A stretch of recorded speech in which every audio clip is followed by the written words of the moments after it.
20 000 personnes dans le monde meurent du cancer chaque jour. Cela se traduit par environ 8 millions de victimes par an, dont 500 000 Américains, plus de 100 000 Italiens et près de 160 000 Français.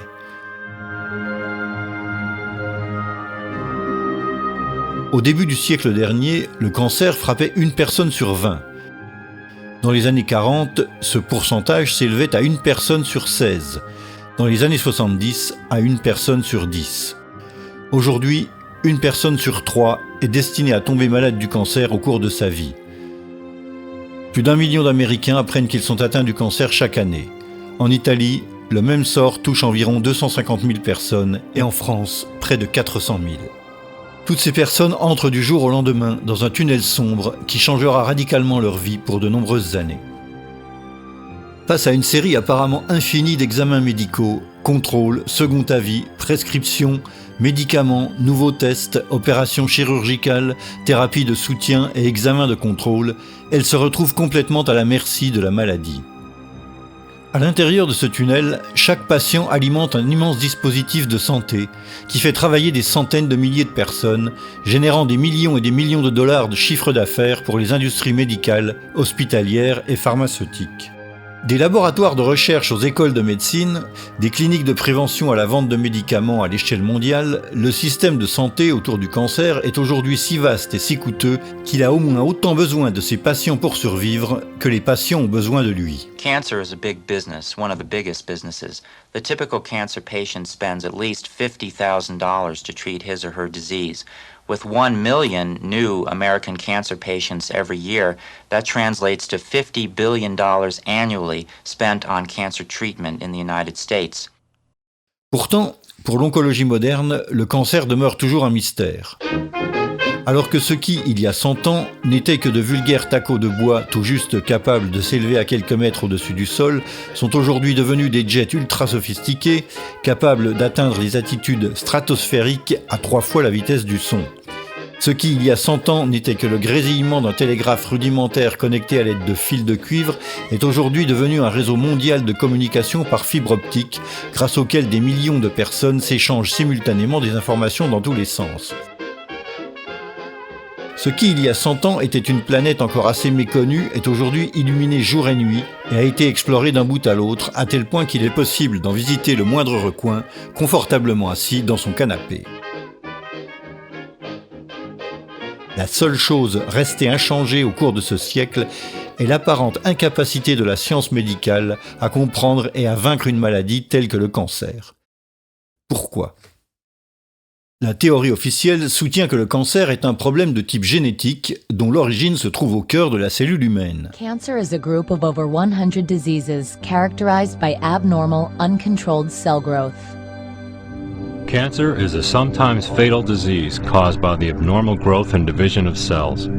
While normal cells have well-defined walls and nuclei, the uncontrolled growth in cancer cells causes the creation of abnormal, unstructured masses of tissue, known as neoplasms or tumors. Most cancer-related deaths are due to metastasis, malignant cells that penetrate into the circulatory system and establish colonies in other parts of the body. How and where the migrating cells stop is different for different cancer types. Once the tumor cells are no longer moving, they can begin the process of forming a new tumor by leaving the blood vessel and beginning to reproduce in the new location. If the new environment is suitable, the newly arrived cell will begin to grow and a new tumor will develop. Cette théorie officielle, aussi appelée théorie moléculaire, est sensiblement la même qui fut développée il y a plus de 50 ans. Cancer begins as a departure from normal cell growth that is harmful and unceasing. If the abnormal cells grow slowly in a limited area, they are called benign tumors. If the cells are spread to other parts of the body, they constitute a malignant tumor, one that is cancerous. Cells of malignant growths break off and travel through the bloodstream to other parts of the body. There, they may start new cancerous growths. Au cours des 50 dernières années, la recherche sur la cause du cancer à l'intérieur de la cellule humaine a été poussée au-delà des limites de l'imagination. Actuellement, les laboratoires les plus avancés travaillent directement sur la cartographie du génome humain, dans le but d'identifier les gènes spécifiques qui seraient responsables, selon certains scientifiques, des différents types de cancers. Ceci ouvre la porte à un scénario de rêve pour les industries pharmaceutiques. Un monde dans lequel on pourrait offrir à chaque patient atteint du cancer un traitement personnalisé, spécialement conçu pour lui. 1 million de nouveaux malades chaque année, 1 million de nouveaux traitements à mettre au point pour chacun d'entre eux. What we want to do is we want to match the disease with the cure or palliative treatment, whatever it is, by using the genomic tools. And that's really what the whole cancer world is now going to be about for a very long time. Les nouveaux traitements contre le cancer sont de plus en plus liés aux gènes de l'individu et à ceux du tissu cancéreux. Le résultat est une thérapie personnalisée qui vous va comme un gant. The question of whether we're going to break the cure barrier is not a question about if, it's a question about when. Depuis lors, toutefois, personne n'a jamais réussi à démontrer la validité de l'hypothèse officielle, ni à prouver que l'origine du cancer soit réellement de nature génétique. Major advances are being made in the detection, prevention, and treatment of cancer. But the mechanisms that trigger malignant cell growth are still not completely understood. Parallèlement, la situation statistique semble avoir encore empiré. Cancer is still the leading cause of death for people under the age of 85. In the United States, 1 in every 4 people die from cancer. En dépit des résultats décourageants, l'oncologie officielle continue d'imposer aux patients les 3 seules thérapies jamais autorisées depuis un siècle. Chirurgie, chimiothérapie et radiothérapie. 2 de ces traitements sont à leur tour cancérigènes. Surgery is the oldest technique and the most successful of the 3. But surgery is useful only when the cancer is localized, a minority of cases. Patients also fear radiation's dangerous side effects. One of these is that radiation can actually cause cancer. The use of radiation remains controversial even in medical circles. As much as we could work with her, say on a math problem, she was not comprehending it. It would take a long time to get a worksheet done. Parts of Elizabeth's brain weren't there anymore because of the radiation that it had killed that part of the brain. So the part of the brain that was responsible for memory was gone. Chemotherapy is designed to kill cancer cells throughout the body. It is highly toxic, however, and it also kills healthy cells. Today, chemotherapy is often given in combination with surgery and radiation. Your typical chemotherapy agent will certainly cause tiredness. There is a risk of sickness, but there are very good anti-sickness drugs these days that can control that. Chemotherapy frequently causes taste change. It can cause a sore mouth. The first side effect that many people ask about, however, is hair loss. En réalité, beaucoup de médicaments chimiothérapiques sont clairement cancérigènes.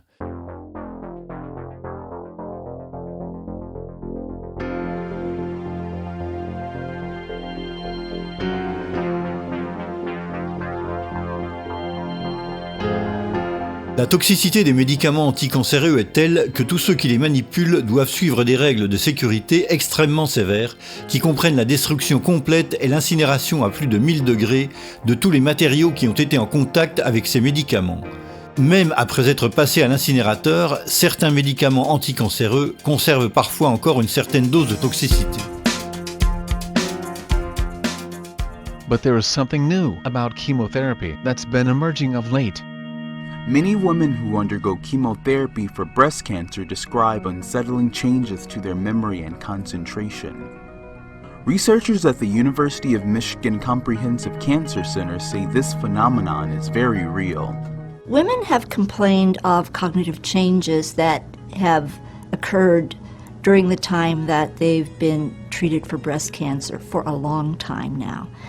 And the term chemobrain has been coined, and this is used to describe loss of concentration, difficulty remembering things, having difficulty thinking clearly, and not being able to function effectively in normal activities that the person was able to do perfectly well before they had treatment.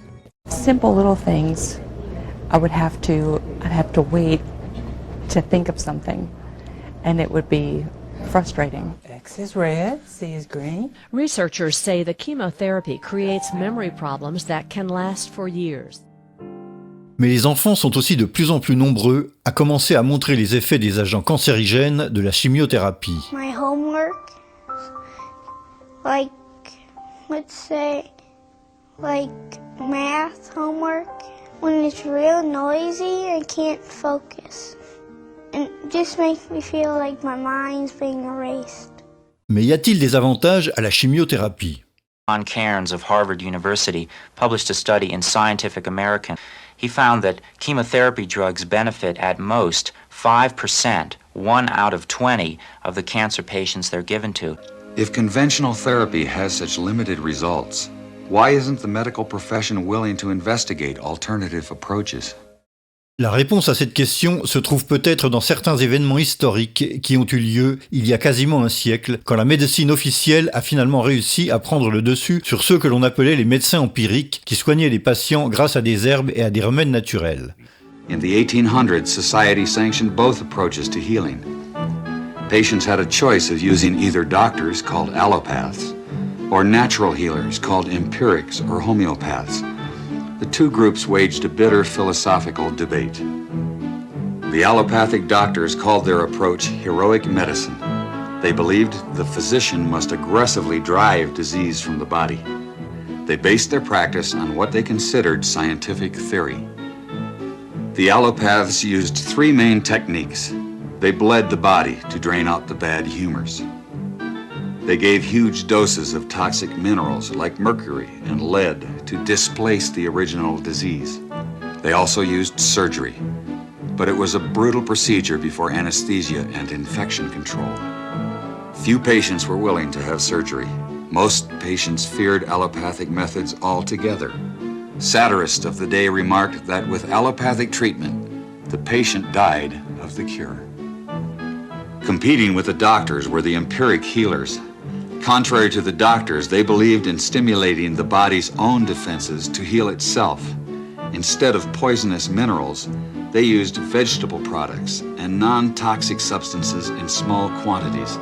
They especially favored herbs learned from Native American and old European traditions.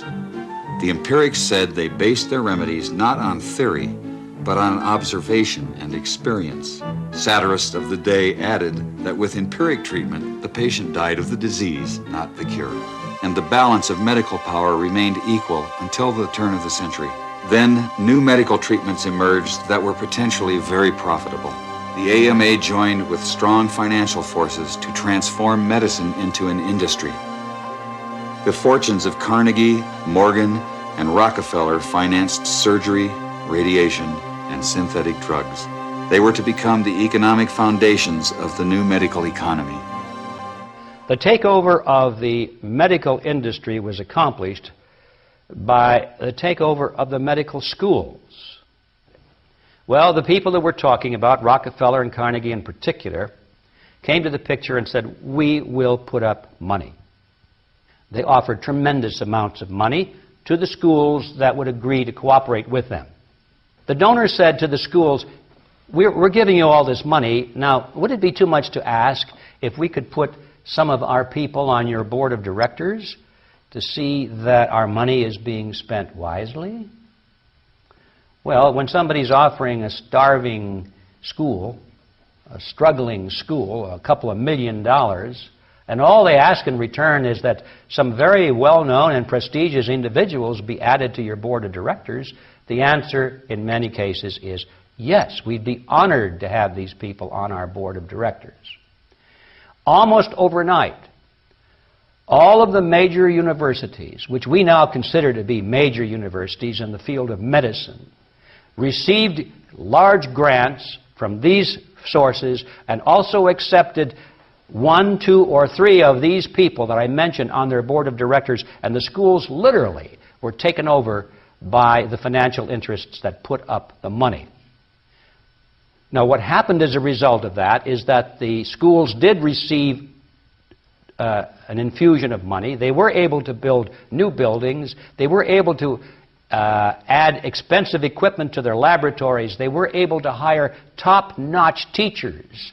They were able to upgrade the level of medical education in America by 100-fold. But at the same time as doing that, they skewed the whole thing in the direction of pharmaceutical drugs. That was the efficiency in philanthropy. The doctors from that point forward in history would be taught pharmaceutical drugs. Those schools that did not accept those terms did not receive the money, and they generally fell by the wayside, and today you probably have never heard of them. All of the great teaching institutions in America were captured by the pharmaceutical interests in this fashion, and it's amazing how little money it really took to do it. Surgery became viable with anesthesia and infection control, and doctors advocated expensive, radical operations. These in turn produced the need for a large, lucrative hospital system. Radium fever swept medicine. The price of radium rose 1,000% almost overnight. Another costly technological industry entered the hospital system. A drug industry grew out of the booming patent medicine business. The doctors changed educational standards and licensing regulations to exclude the empirics. Soon, only AMA-approved doctors could legally practice medicine. In a brief 20 years, the AMA came to dominate medical practice. Organized Medicine launched a media campaign to associate the empirics with quacks. The code word for competition was quackery. So now the average doctor goes through school, he gets a great education, he has to be really smart to get through it, he learns all about drugs, he doesn't know too much about basic nutrition. I found that the average wife of these physicians knows more about nutrition than he does, but they sure know their drugs. And if you go to your typical doctor today, I don't care what it is, chances are you're going to walk out of there with a prescription. Why? Because that's what he has been trained to do.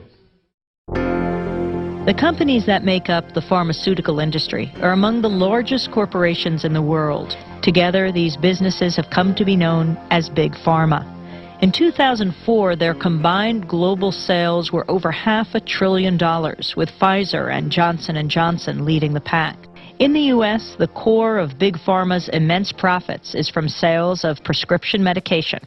And since these drugs can only be prescribed by medical professionals, most of the industry's promotional and marketing activities are directed at doctors, pharmacists, and other healthcare providers. This starts out at the first day of medical school, and in many medical schools, even the incoming students that are 2 years away from seeing a patient will start to get gifts from the pharmaceutical industry. And as these students get farther along in their medical education, the interactions and the gifts escalate to free lunches, to dinners. Champagne, brunches, happy hours, New York jet tickets.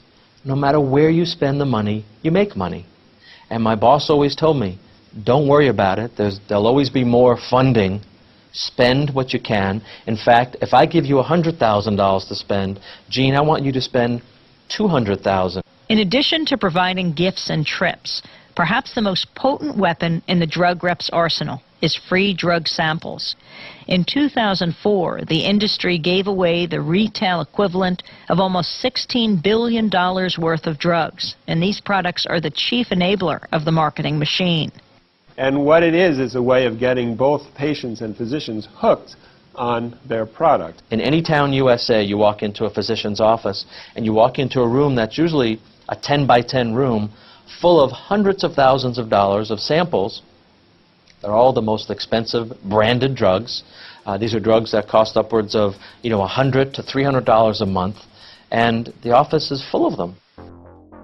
Ce sont justement maintenant les anticancéreux qui figurent parmi les médicaments les plus coûteux. Une boîte de 30 comprimés de erlotinib, un anticancéreux produit par Roche, coûte 3 239 €. Une boîte de Néavar, produite par Bayer, coûte 5 300 €. 30 comprimés de sunitinib, l'anticancéreux de Pfizer, coûte 8 714 €. Physician prescribing the appropriate medication is not necessarily what the industry needs. What the industry needs, or a particular company, is the physician prescribing their medication. Before a drug can legally be sold in this country, it has to be approved by the FDA wherever it's made. Approval depends on the company demonstrating in clinical trials that a new drug is reasonably safe and effective.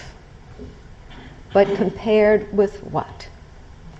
They don't have to compare their new drugs with existing drugs to treat the same condition with the best standard treatment.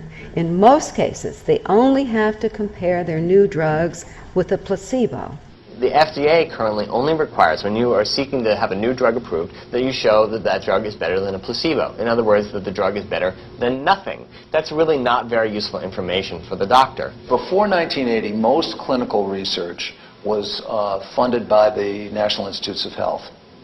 During the 90s, most of that research got pulled out of universities and was brought to for-profit research organizations. The problem is that gave virtual complete control over the research to the drug companies. They could design the studies. They have control of the data, so that many of the authors of the most important articles published in our best journals aren't even allowed to see their own data. They don't get free access to their own data. And they have control over publication. Studies are frequently either hard to find, or the results are manipulated by drug companies. I think the most shocking thing is to find that evidence is simply not available, or it is distorted. In clinical studies conducted in approximately 38,000 people, donc, quand on entend dire à la télévision qu'une nouvelle recherche scientifique a établi un certain constat, personne n'est en mesure d'en vérifier la véracité.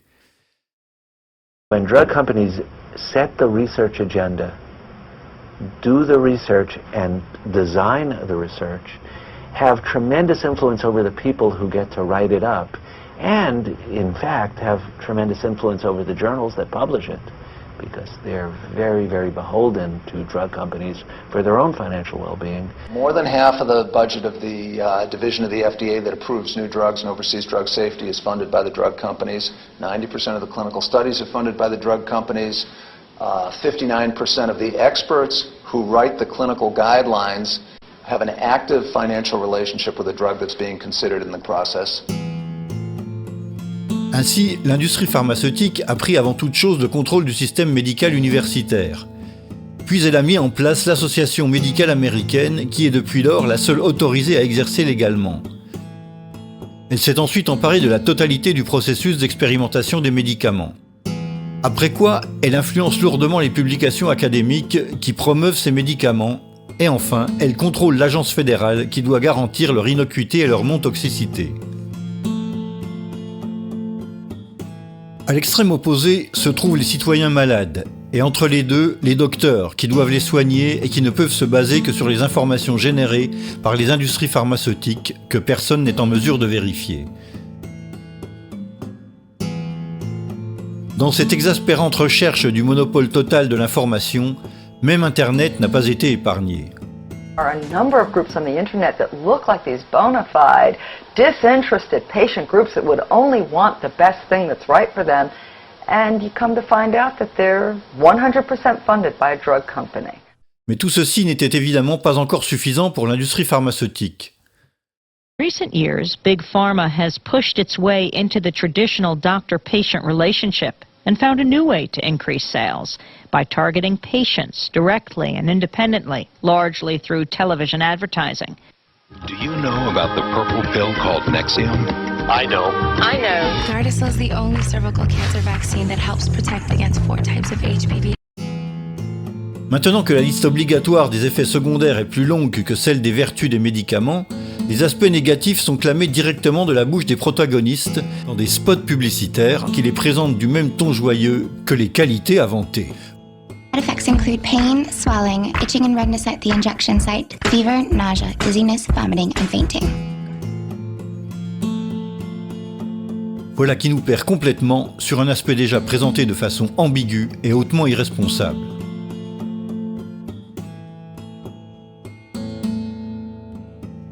Last year, between 3 and 5 billion prescriptions were written in the US alone.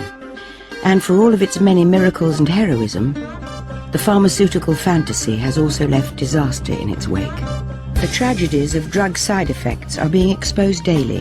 Prozac, Vioxx, Celebrex, Baycol, Lariam, and Zoloft, just to name a few, are deeply uncomfortable reminders that secrecy and sales have often circumvented safety.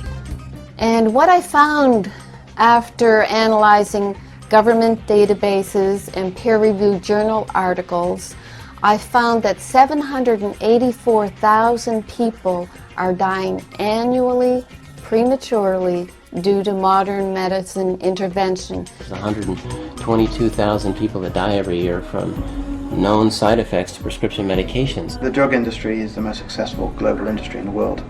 What they don't want you to do is get better, because if you get better, their market's gone.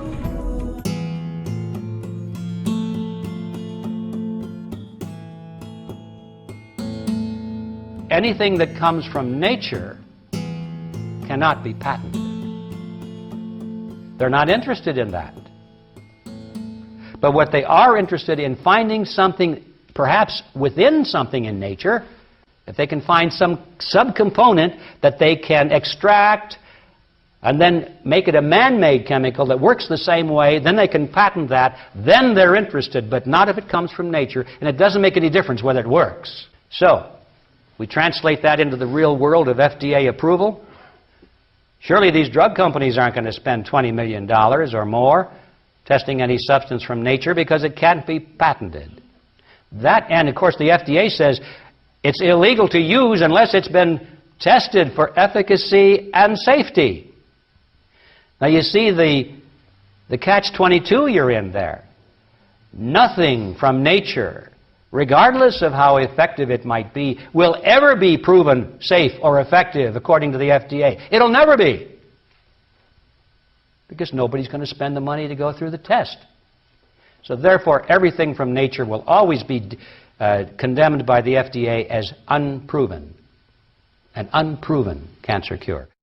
As if by design, health choices are limited, information is scarce, lives are ruined, and the truth be damned. The fear machine is well oiled by petrochemical dollars and a near worldwide monopoly in healthcare. It works overtime to prevent the truth about dietary supplements from getting out to the public. It has always been so. In a small town in northern Ontario, the year 1922, Reen Case first learnt of a cancer remedy which she termed Essiac. À l'insu de l'histoire, cette fragile infirmière canadienne réussit à soigner héroïquement des milliers de personnes atteintes de cancer avec une simple décoction d'herbes. En soignant une ancienne patiente, Renée remarqua qu'elle avait une cicatrice sur le sein. La patiente lui expliqua qu'il s'agissait des séquelles d'un cancer dont elle avait réussi à guérir des années auparavant grâce à une décoction d'herbes que lui avait suggérée le sage de la tribu locale d'Ojibwa. Renée essaya la même recette sur sa tante, à qui l'on avait récemment diagnostiqué un cancer.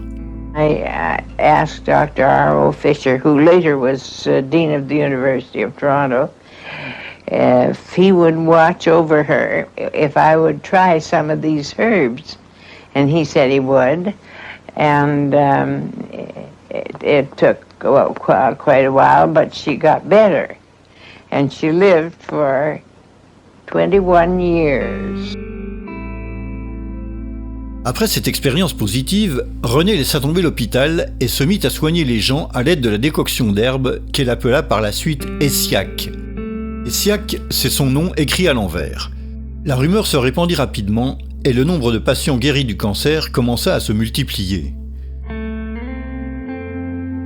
I was diagnosed in Toronto General Hospital as having a growth in the bowel which was inoperable. And that was in January. And my husband was told that when the snow was gone, I would probably be gone with it. So through friends, I was directed to Miss Case. And I came to her and had treatments from her for practically 3 years. And felt I was cured, and I've had no return of it since.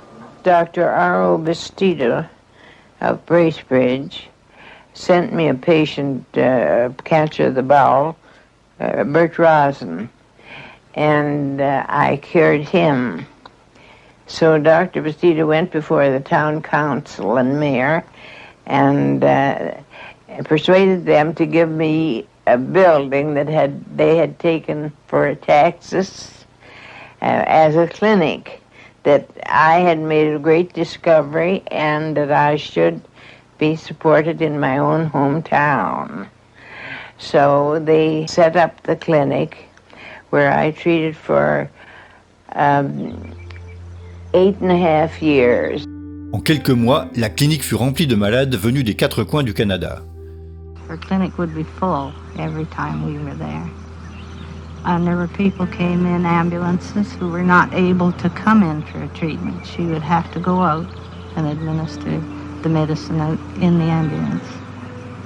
Then as the time went on, we watched these people be able to walk in. And finally, they were driving their own car to get SCI. I treated from 300 to 600 patients a week. And the only way they would allow me to do this was free of charge. And I had to have a doctor's diagnosis for every case I treated. So we brought the diagnosis to Nurse Case, and I took treatment from her every week for about a year. And I have no cancer today. Ce fut un certain docteur Leonardo de Buffalo qui, ayant compris le potentiel explosif du traitement de Renée, l'avertit de ce qu'elle allait devoir affronter. He was a cancer surgeon, and he said, "You think you have a cure for cancer?" I said, "I'm way beyond thinking I know."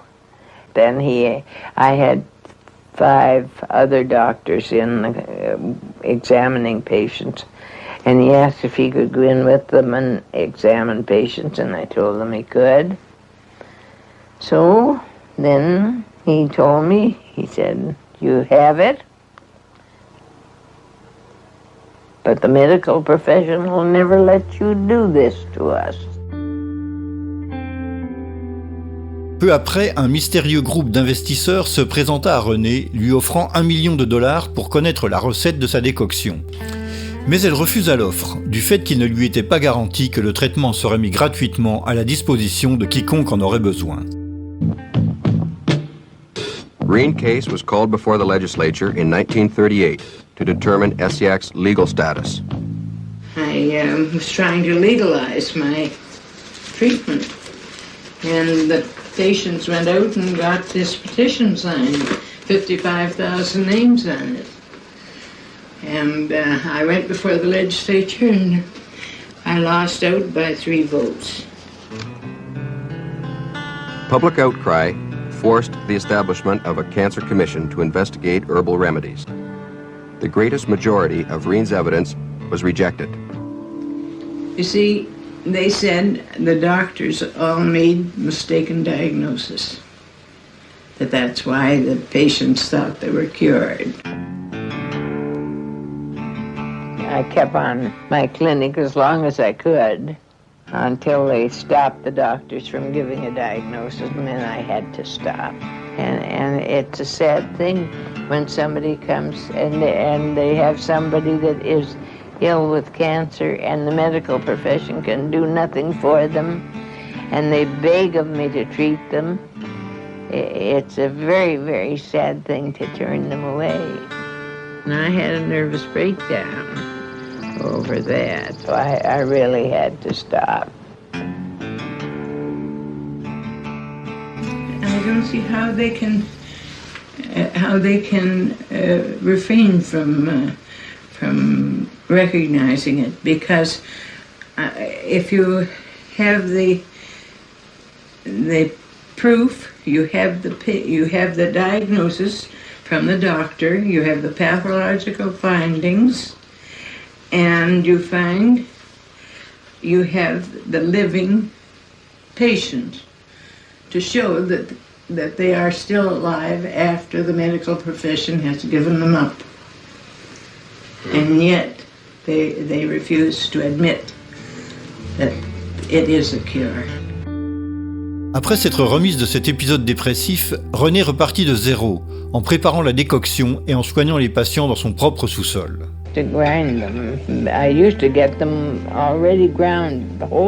Mais très rapidement, les autorités locales recommencèrent à la persécuter, la faisant arrêter plus d'une fois sous les prétextes les plus invraisemblables. Mais d'une certaine façon, la notoriété de l'Essiaque avait franchi la frontière, puisqu'un jour, Renée reçut une invitation à tester sa décoction dans une clinique américaine, le centre Medical Brush de Cambridge, dans le Massachusetts. Le directeur de la clinique, Charles Brush, était également le médecin et un ami personnel du président Kennedy. Dr. McClure, an outstanding researcher, undertook to study the effects of a drug or an herb called Asiac. And we found that it was non-toxic and did have effects in help in the treatment of cancer. À ce moment-là, le Dr Brush suggéra de soumettre l'Essiaque à des tests de toxicité afin de le faire certifier par la FDA comme un traitement possible contre le cancer. Mais une fois les plantes arrivées à l'hôpital Sloan Kettering, l'un des plus importants centres américains de recherche sur le cancer, la procédure finit par se perdre sans explication et ne fut curieusement jamais terminée. The results that I reported to Reen case were studies in sarcoma 180 in the mice, in which we were looking not only for possible primary inhibition of the tumor, which did not occur, but also for regressions. And there was a very small percentage in a small group of regressions, but we never had the opportunity to confirm this and to see whether we could obtain better results. Finalement, l'Essiaque n'a jamais été approuvé par la FDA, exactement comme l'avait prévu le docteur Leonardo 30 années plus tôt. D'autres tentatives pour légaliser le traitement furent menées par plusieurs groupes de patients qui sont parvenus à dénoncer les autorités médicales pour leur avoir refusé un traitement possible contre le cancer. Asking to be given the right to use SEX since orthodox medicine no longer has any answers for them. You can't burn a cancer out of a body with radiation. You can't poison it out of the body without poisoning the body as well. And I feel that nature holds the answer, the only answer for cancer patients, and as such, we should have it. Our constitutional rights at the moment are being denied to us, and it shouldn't even come down to a court hearing. It should be a matter of fact that we have what we want for our body. I have cancer from head to toe in the bone. You're going to try and tell me that if I think there's something that's going to give me a little bit of life, that I'm not going to try it? Mais la réponse des autorités n'a jamais changé, même dans les cas où les responsables se trouvaient forcés d'inventer les arguments les plus ridicules pour ne pas avoir à reconnaître la validité de l'Essiaque. Release Laetrile and Essiac and Carbazin and so on. I can give you a very long list. You'll have a very wide choice. Then, when there is something effective, how will you know which to choose from? Pour éviter tout malentendu, certains ont même pensé empêcher l'utilisation du traitement par les médecins qui en reconnaîtraient l'efficacité. It's well known in the state of California, the state legislature actually made it a felony for a doctor to use any than the accepted methods of treatment for cancer, and they named them in the legislation: surgery, chemotherapy, radiation, and cobalt. And when doctors are hemmed in like this, and their very livelihood is threatened, they're not going to be anxious to step out of line. Lasse de cette bataille absurde et incompréhensible à ses yeux, Renée rentra simplement chez elle et continua de soigner les patients jusqu'à sa mort, survenue en 1978. L'année précédant son décès, un important groupe d'anciens patients décida d'organiser une surprise à Renée pour la remercier de tout ce qu'elle avait fait pour eux. Patients and supporters arrived in Bracebridge, Ontario. They came to help Reen celebrate her 90th birthday. They have experienced the benefits of ESSIAC. Many of the people here feel they owe their life to Reen.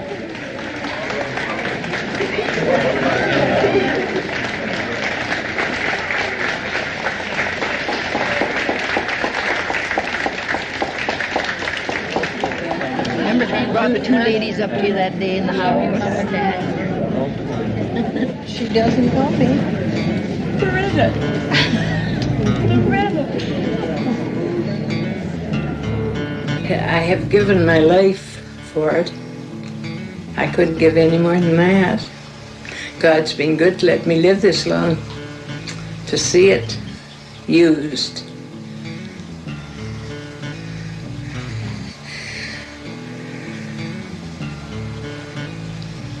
And used by people.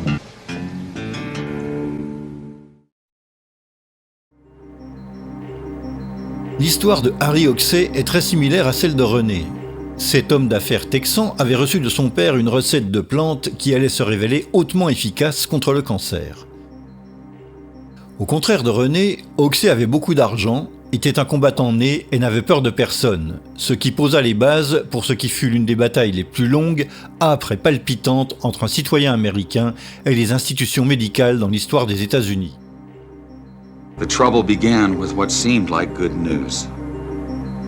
And we now have in our files and our records many, many thousands of case histories and records, pathological proof, X-ray photographic studies that we do positively cure cancer, both internal and external. I give you names, times, dates, names of doctors, names of institutions. The doctors labeled Hoxsey the worst cancer quack of the century. But Hoxsey's supporters called him an effective healer, persecuted by a medical trust. But up to now, they have never proven that this treatment don't cure cancer. The ex-coal miner with an 8th grade education became a legend in his own time. According to the Hoxsey legend, the remedies were discovered by his great-grandfather experimenting on a sick horse. As the story goes, John Hoxsey was a veterinarian whose prize stallion got cancer. He put it out to pasture to die. But 3 weeks later, the tumor had stabilized. He observed the horse eating unusual plants, not part of its normal diet. Within a year, the horse was well. So John Hoxsey began to experiment on animals with the herbs, and he added other popular home remedies. He claimed success and passed the formulas down through the family, who eventually used them on people. Hoxsey said his father was the first to try the medicines on people. He gave young Harry the formulas with a deathbed wish to make the treatment available to people whether or not they could pay. Prophetically, he warned the boy against the high priests of medicine who would fight him jealously. It didn't take long. Hoxsey started his first clinic in Illinois in 1924, and he immediately incurred the wrath of organized medicine. He was arrested more times than any other man in medical history. Yet by the 1950s, the Hoxsey Clinic of Dallas, Texas was the largest privately owned cancer center in the world. Hoxsey clinics reached through 17 states. Endorsing the treatment were senators, judges, and even some doctors. 2 federal courts upheld its therapeutic value. If the treatment was worthless, how did it gain so much support? To claim a cure for cancer is to invite evaluation.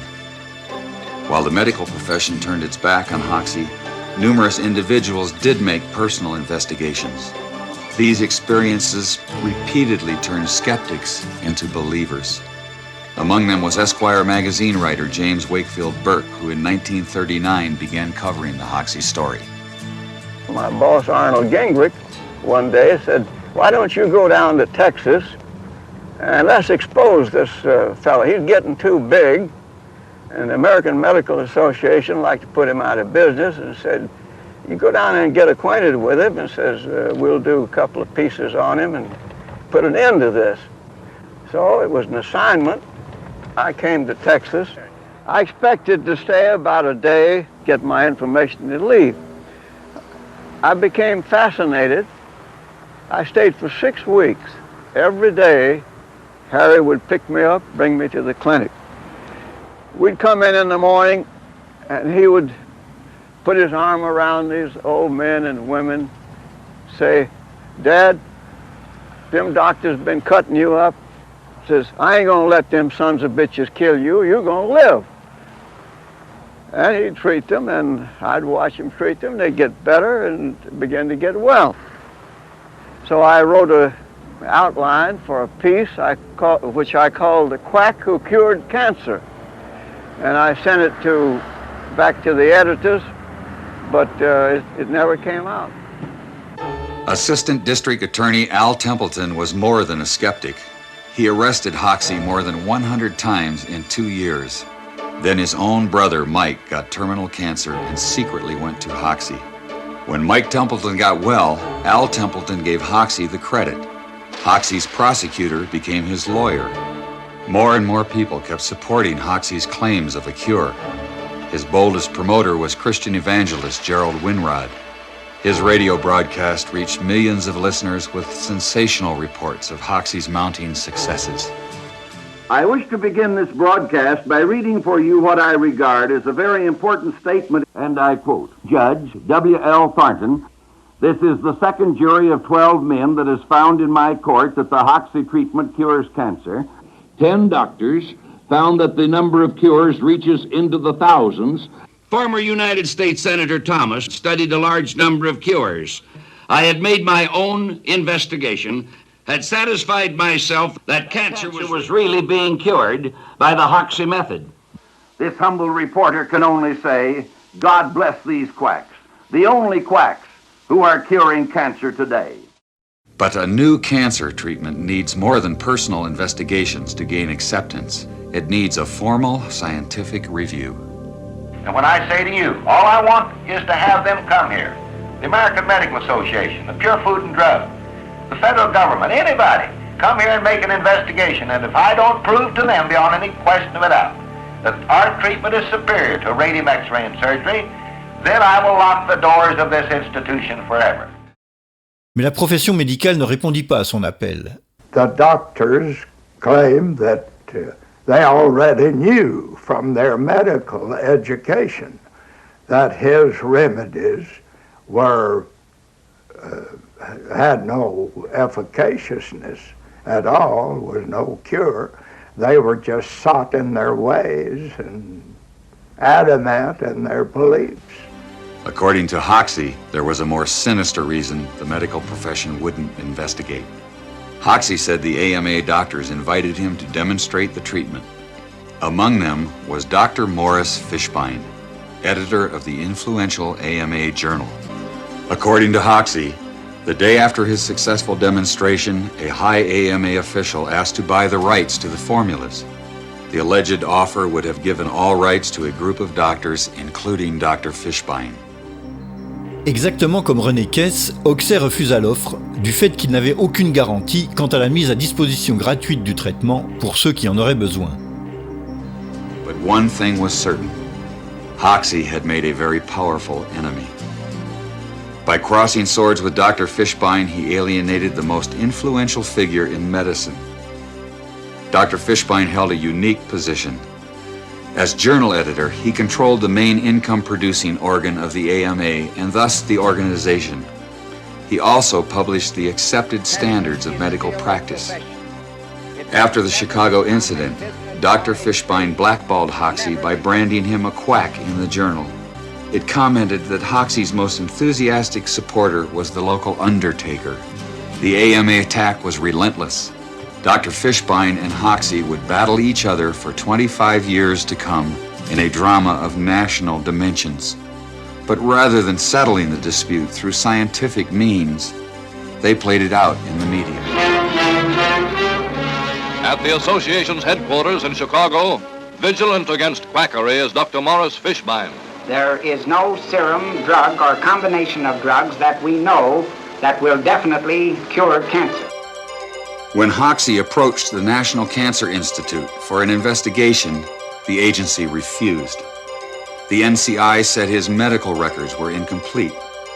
Hoxsey said doctors refused to supply necessary records because of Dr. Fishbein's influence.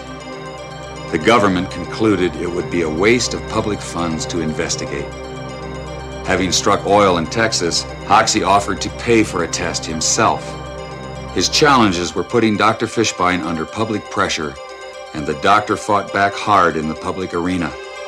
But when he wrote blood money for the Hearst Sunday papers, he went too far. Hoxie sued Dr. Fishbein and the Hearst newspaper empire for libel and slander. He didn't seem to stand a chance. The nation's most notorious quack faced a who's who of American medicine.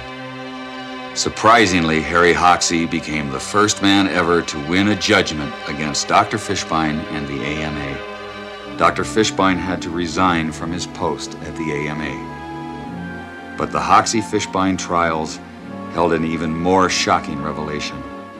Dr. Fishbein admitted in court that Hoxie's supposedly brutal pastes actually did cure external cancers. The most dangerous external cancer is melanoma. It can spread rapidly through the body. Doctors advise extremely radical surgery. Even so, melanoma is often fatal.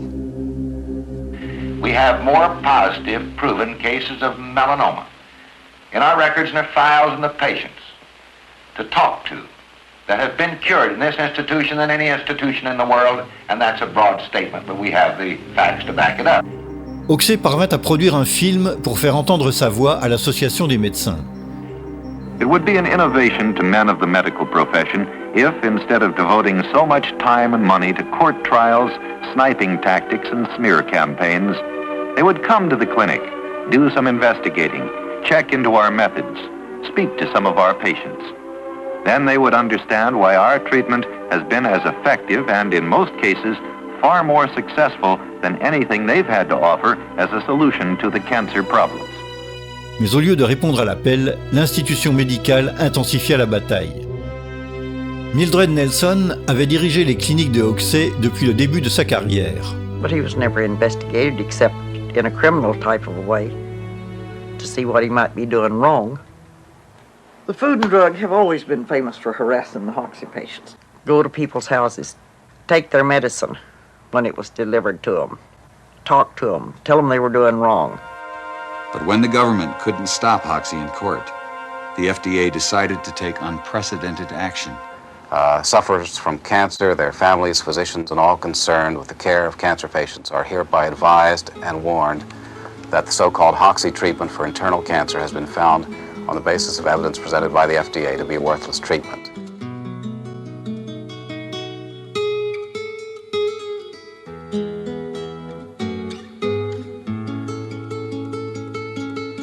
And it was so successful that the FDA then went ahead and issued it in a poster form, which was put up in post offices around the country. I'm swimming in blood now. They've done everything they possibly can to try to humiliate me. They've had me in court many, many times. But do I care about that? I'm not thinking about what they're doing to me. I'm thinking about the 12,000 patients who's under treatment observation here at this clinic. I'm only thinking of one thing: suffering humanity. But the government did more than just warn the public. Although federal prosecutors couldn't prove the treatment was worthless, they did outlaw it on technicalities like false labeling in interstate commerce. At one time, we had 17 clinics open across the country. Food and Drug walked in the same day to every one of them and padlocked them. And no way did Harry have the money to fight that in court, state by state. Après avoir perdu toutes ses cliniques, Harry Hoxie finit par jeter l'éponge après 25 ans de guerre contre l'institution médicale. Il construisit une clinique au Mexique, plaça Mildred Nelson à sa tête avant de se retirer au Texas jusqu'à sa mort en 1974. Pendant des années, la clinique soigna des milliers de patients et continue encore avec de nouveaux médecins depuis la mort de Mildred Nelson. Mais le traitement de Hoxie reste interdit en Amérique et sa mixture de plantes ne peut même pas être expédiée légalement dans ce pays. Ceux qui souhaitent l'utiliser doivent systématiquement se rendre au Mexique et ne rapporter que la quantité nécessaire à leur usage personnel.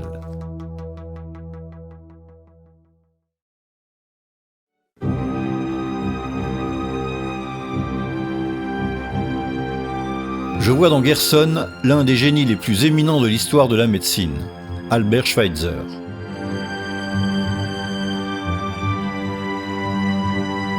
Les 1000 théories sur la nutrition et les 1000 régimes pour une alimentation saine que nous connaissons aujourd'hui ont tous un seul père, Maximilian Gerson. Il fut le premier à proposer, au début du siècle dernier, l'idée que la santé dépend avant tout d'une alimentation saine. Né en Allemagne en 1881, il fut inspiré dès son plus jeune âge par la figure d'Ignaz Semmelweis, le docteur hongrois qui avait découvert que pour éviter les fièvres puerpérales dues à des infections, il suffisait que les docteurs se lavent les mains avec une solution chlorée.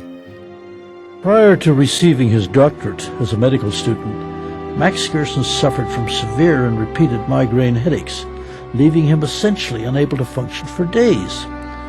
After 2 years of experimenting, Dr. Gerson was able to eliminate his migraines completely by eating only certain raw fruits and vegetables. By 1918, word was spreading about the Gerson migraine diet. But on one occasion, a patient returned with an observation. Not only had the migraine been relieved, but his skin tuberculosis also disappeared. The astounding news spread like wildfire. In April 1924, famous lung specialist Dr. Ferdinand Sauerbruch offered to do a clinical trial with 450 incurable skin tuberculosis patients. At the commencement of the study, Sauerbruch said to Gerson privately that if even one patient showed improvement, he would believe every word of Gerson's treatment. 446 out of 450 patients recovered, over 99%. Dr. Gerson and his wife Gretchen had 3 daughters, Joanna, Gertrude, and the youngest, Charlotte. Of all the children, Charlotte took a special interest in her father's work.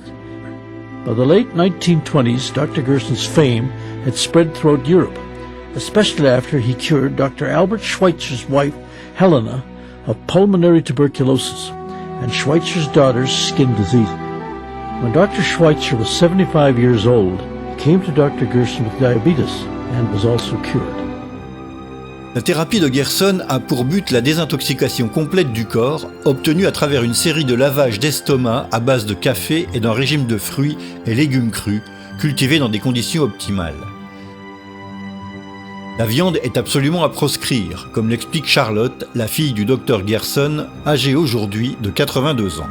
Meat in the body, in the digestive process, causes acidity, phosphoric acid. And in this kind of acidity, the body isn't able to function. The body has to maintain homeostasis. It has to maintain a very exact level of alkalinity versus acid. Une fois nettoyé de toutes les toxines, le corps humain confirme régulièrement être une merveilleuse machine, capable de guérir seule de presque n'importe quelle maladie. In 1933 and World War II, Gerson and his family fled Nazi persecution, eventually settling in New York. Dr. Gerson's 7 siblings died in the Holocaust. Throughout the 40s, Dr. Gerson's success at his New York clinic stunned the medical community, but also evoked the dark forces within it. Dr. Gerson was curing patients with cancer. Les succès de Gerson parvinrent aux oreilles du sénateur Claude Pepper, qui en 1946 l'appela à témoigner devant une commission gouvernementale dans le cadre de la préparation d'une importante loi. Pepper comptait mobiliser et rassembler aux États-Unis, dans un lieu adapté, un nombre conséquent d'experts de niveau mondial pour coordonner leurs travaux et bénéficier de leurs services dans le but suprême de trouver des moyens de prévenir et de traiter le cancer. Gerson présenta à la commission les dossiers complets des 10 cas de patients en phase terminale qu'il avait complètement guéris, dont 5 étaient venus témoigner en personne. Les témoignages furent si convaincants que le célèbre journaliste Raymond Swing, qui avait assisté aux dépositions, se rua sur les microphones de la radio ABC pour annoncer à la nation qu'on avait trouvé le traitement contre le cancer. La réaction du public fut fulgurante. C'était la folie aux standards de ABC qui restèrent saturés pendant des jours entiers.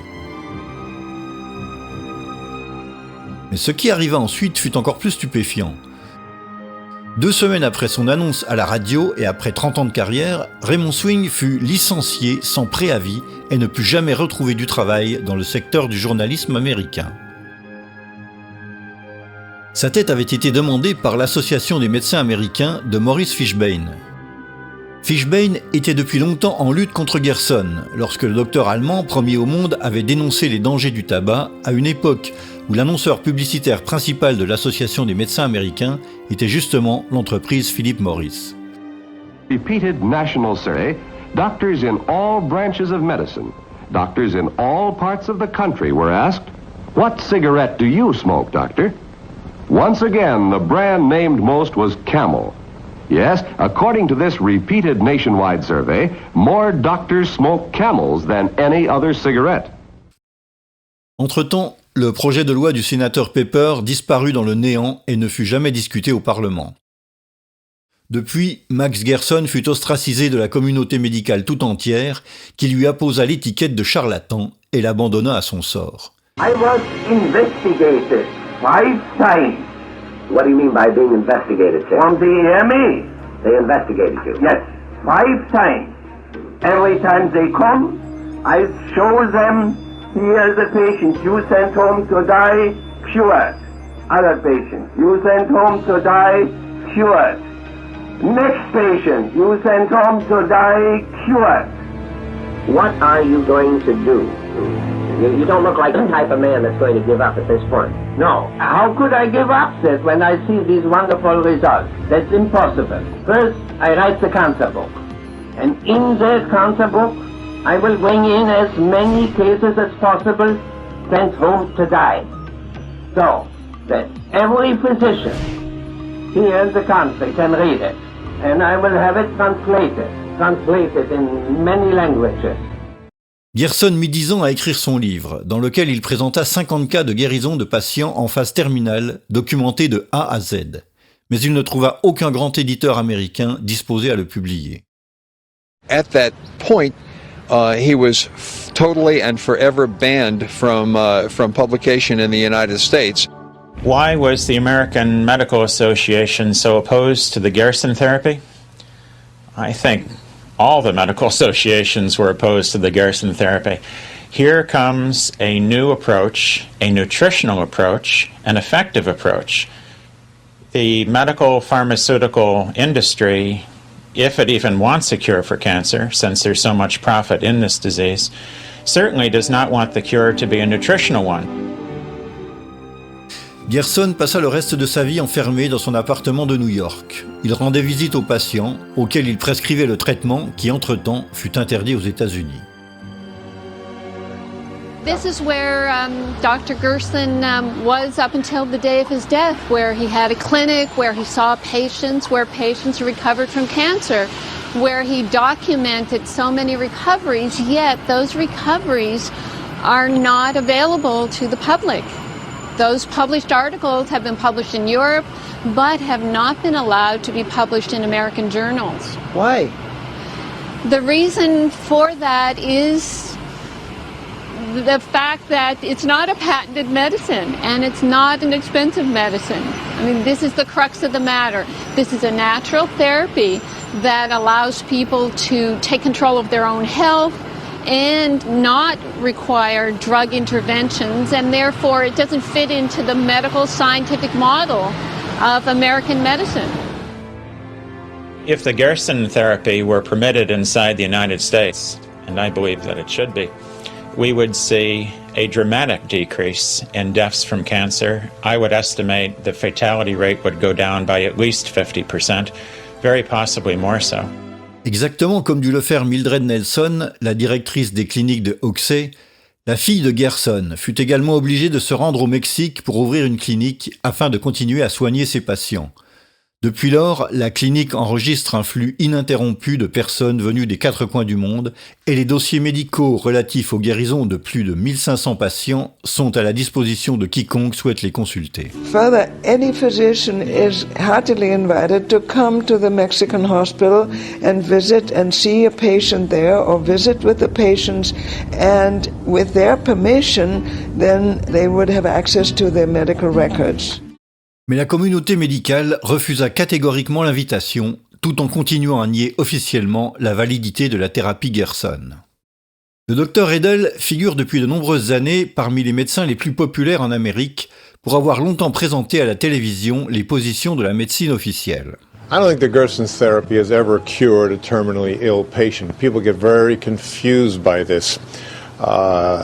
If you think of basically what's in Gerson therapy, you really wouldn't expect it to cure cancer.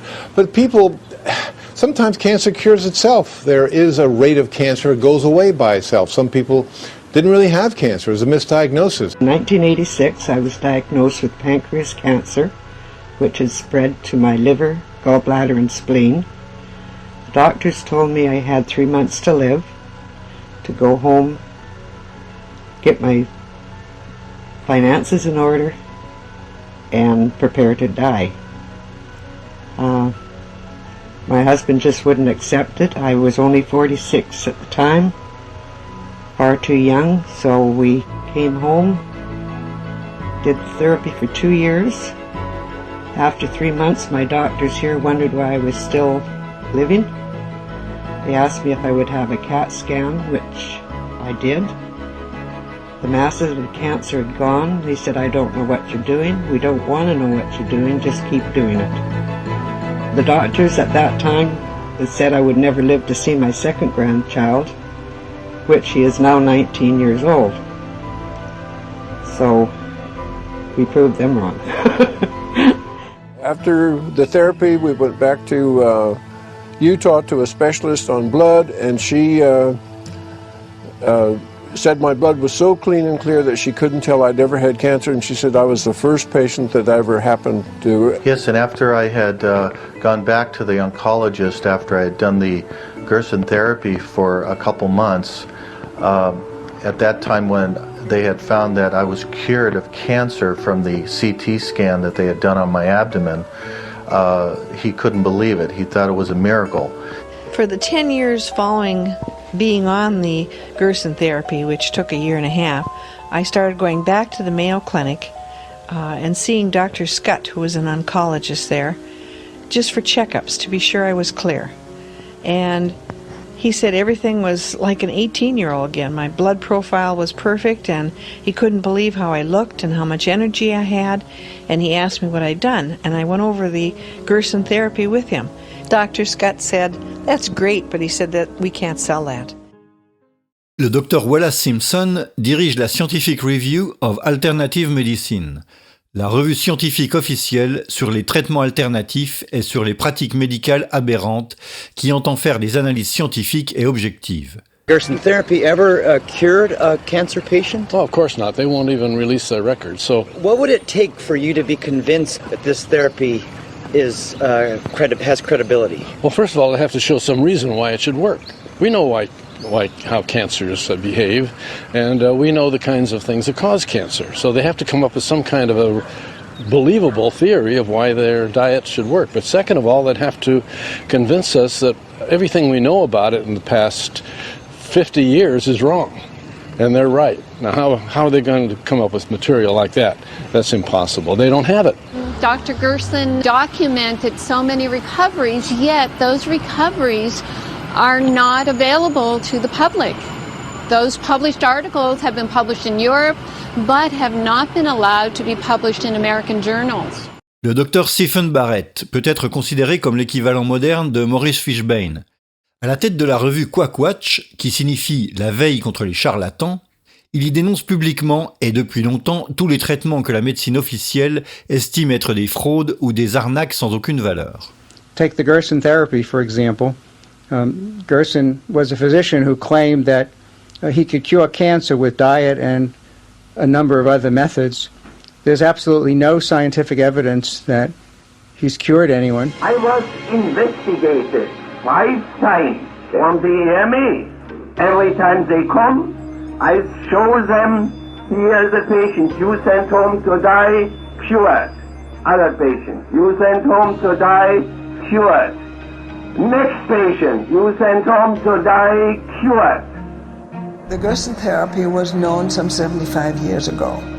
If doctors know there's a cure and send patients home to die, that is an atrocity worse than the Holocaust. You can make paper out of it, you can make cloth out of it, you can make cord out of it, you can make oil, you can make medicine. You can make food out of hemp seed oil. You can burn it in a lamp. You can make rope. You can make parachute cordage and tie your shoes. And the Constitution was really printed on hemp paper. For over 10,000 years, hemp was undeniably our most useful plant. Our ancestors depended on hemp's exceptionally strong fiber, cellulose-rich pulp, and highly nutritious seeds. The plant was cultivated and used throughout history for food, clothing, fuel and medicine, as well as for sails, rope, shelter, and paper. For centuries prior to about 1850, all the ships that sailed the western seas were rigged with hempen rope and sails. A 44-gun frigate took over 60 tons of hemp for rigging, including an anchor cable 25 inches in circumference. Amongst the thousands of products made from hemp, one of the most extraordinary is Henry Ford's plastic car. Built in 1941, it contained cellulose fibers derived from hemp, sisal, and wheat straw. The plastic was lighter than steel, yet could withstand 10 times the impact without denting. Popular Mechanics magazine recognized the potential bonanza for American farmers and entrepreneurs. This article heralded a machine that could process hemp quickly and cheaply for the first time in history. Il y avait toutefois un problème. À cette époque, le magnat de la presse à scandale William Randolph Hearst avait acquis des millions et des millions d'hectares d'exploitations forestières qu'il comptait utiliser pour produire du papier pour ses journaux à succès grandissant. Avec le retour du papier de chanvre, devenu moins cher que celui produit à partir des arbres grâce aux nouvelles méthodes de fabrication, son empire était voué à l'effondrement en l'espace de quelques mois. Un autre géant de l'industrie, Lamotte Dupont, était directement menacé par le chanvre. C'était le propriétaire de la société pétrochimique qui venait d'obtenir ses brevets pour créer des dizaines de fibres synthétiques à partir du pétrole. Du nylon pour les chaussettes, les brosses, les vêtements et même les pneus de voiture, puis l'orlon, le dacron, les éponges synthétiques, le cellophane et toute la gamme de produits qui, sur le marché, allaient supplanter leurs concurrents fabriqués à partir du chanvre.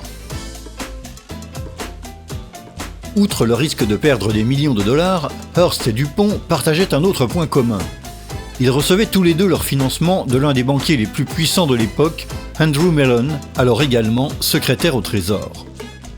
Mellon nomma à la direction du Bureau fédéral des stupéfiants son futur gendre, John Anslinger. Avec l'aide des journalistes de Hearst et des productions hollywoodiennes complaisantes, Anslinger mit en route une gigantesque campagne médiatique visant à faire apparaître le chanvre comme un produit toxique et dangereux qui fut immédiatement banni du marché. Marijuana, the dried leaves and flowers of the Indian hempweed, is used in the form of a cigarette. Marijuana smoking, experts point out, can make a helpless addict of its victim within weeks, causing physical and moral ruin and death. Yes, what's that kid does? Let's go, Jack, I'm red hot.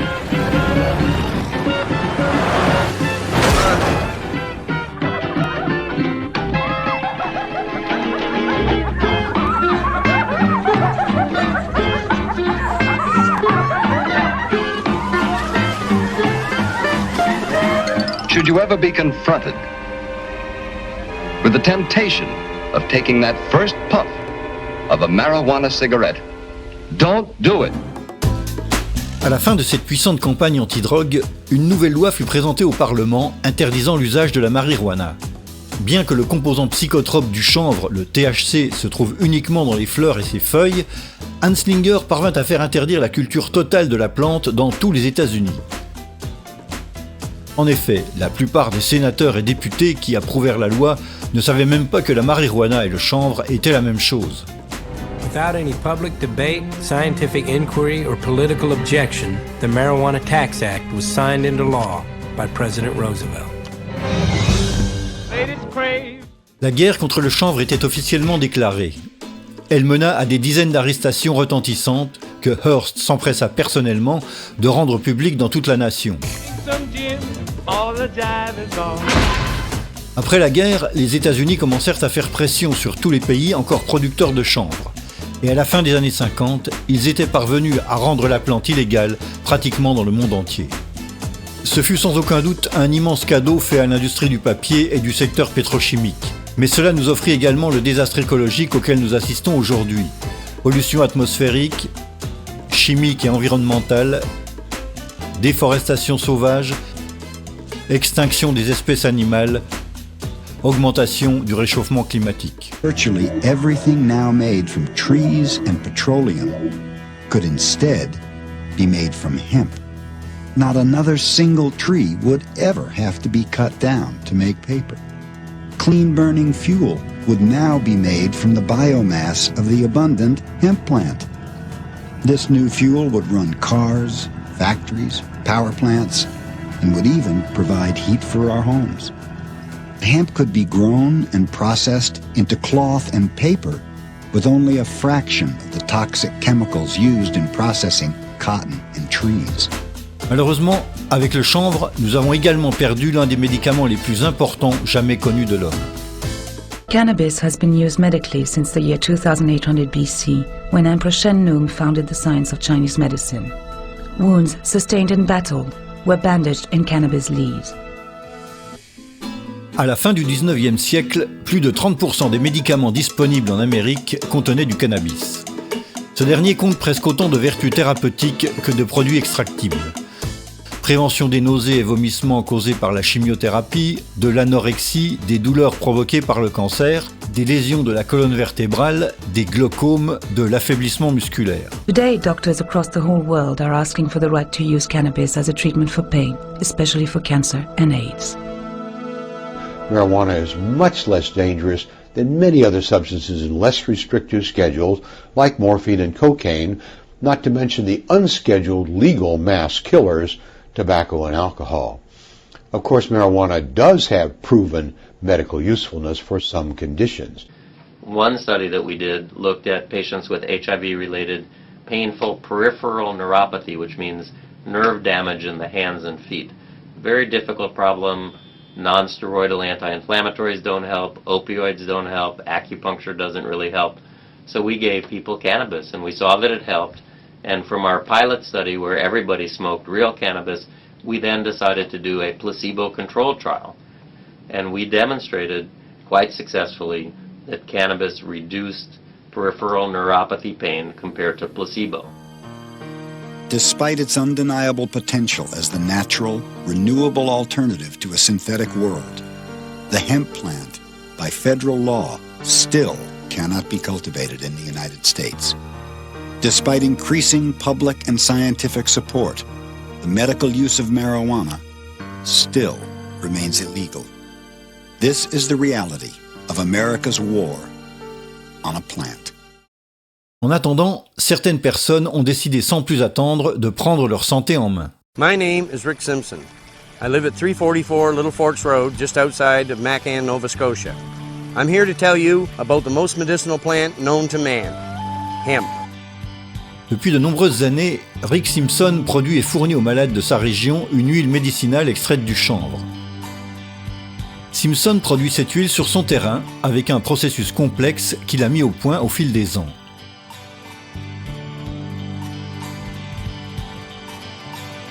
When collected and processed properly, the resulting oil is an effective cure or control for practically any disease known to man, even cancer.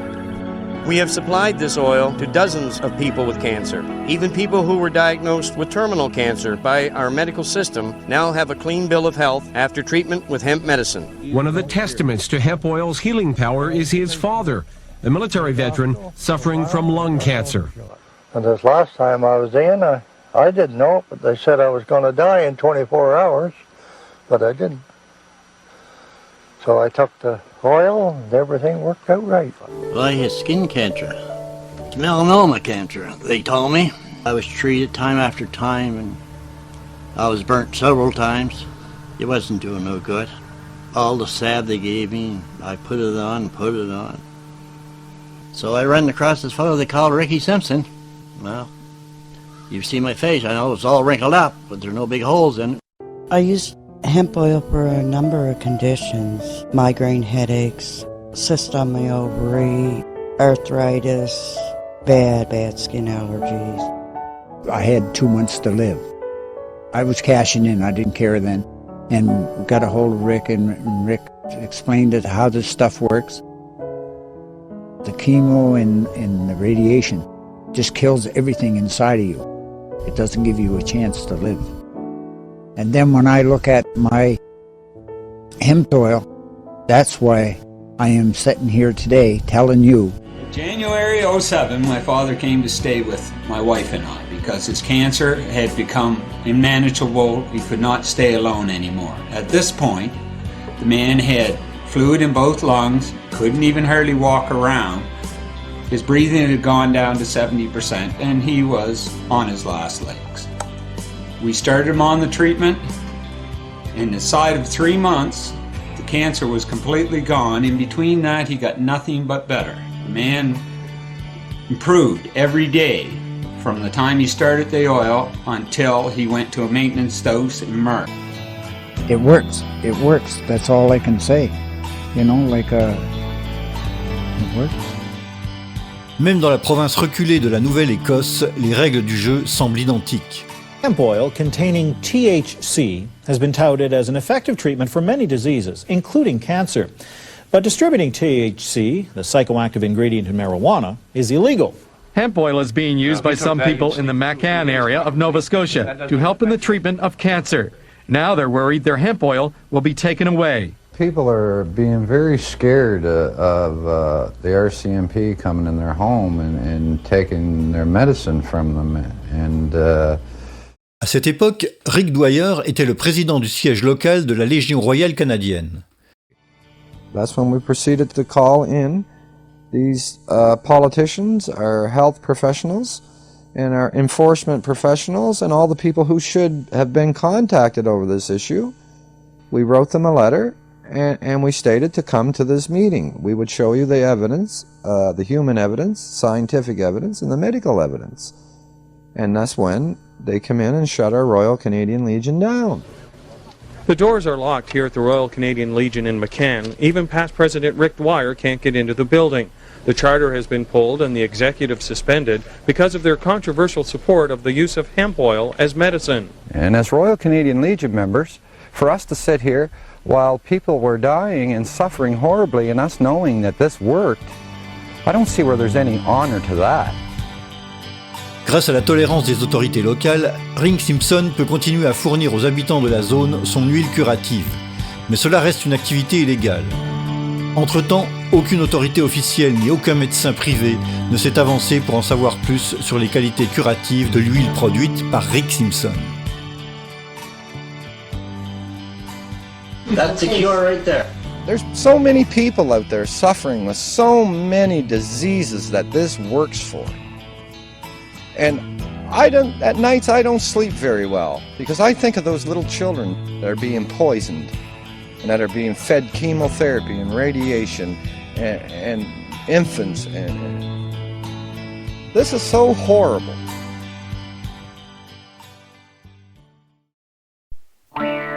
Vers la fin des années 30, le docteur Wilhelm Reich, un scientifique autrichien immigré aux États-Unis, déclara avoir découvert une forme d'énergie appelée orgone, qui n'était ni de nature électrique ni de nature magnétique.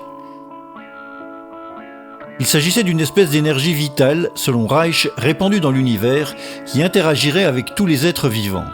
Cette forme d'énergie avait déjà été envisagée par Sigmund Freud, dont Reich fut l'élève, sans qu'il n'eût toutefois réussi à en démontrer l'existence.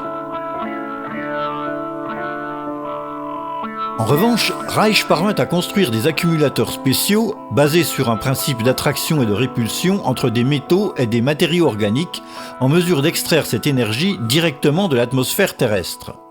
Here, Reich demonstrates a small motor being propelled by orgone energy from the body.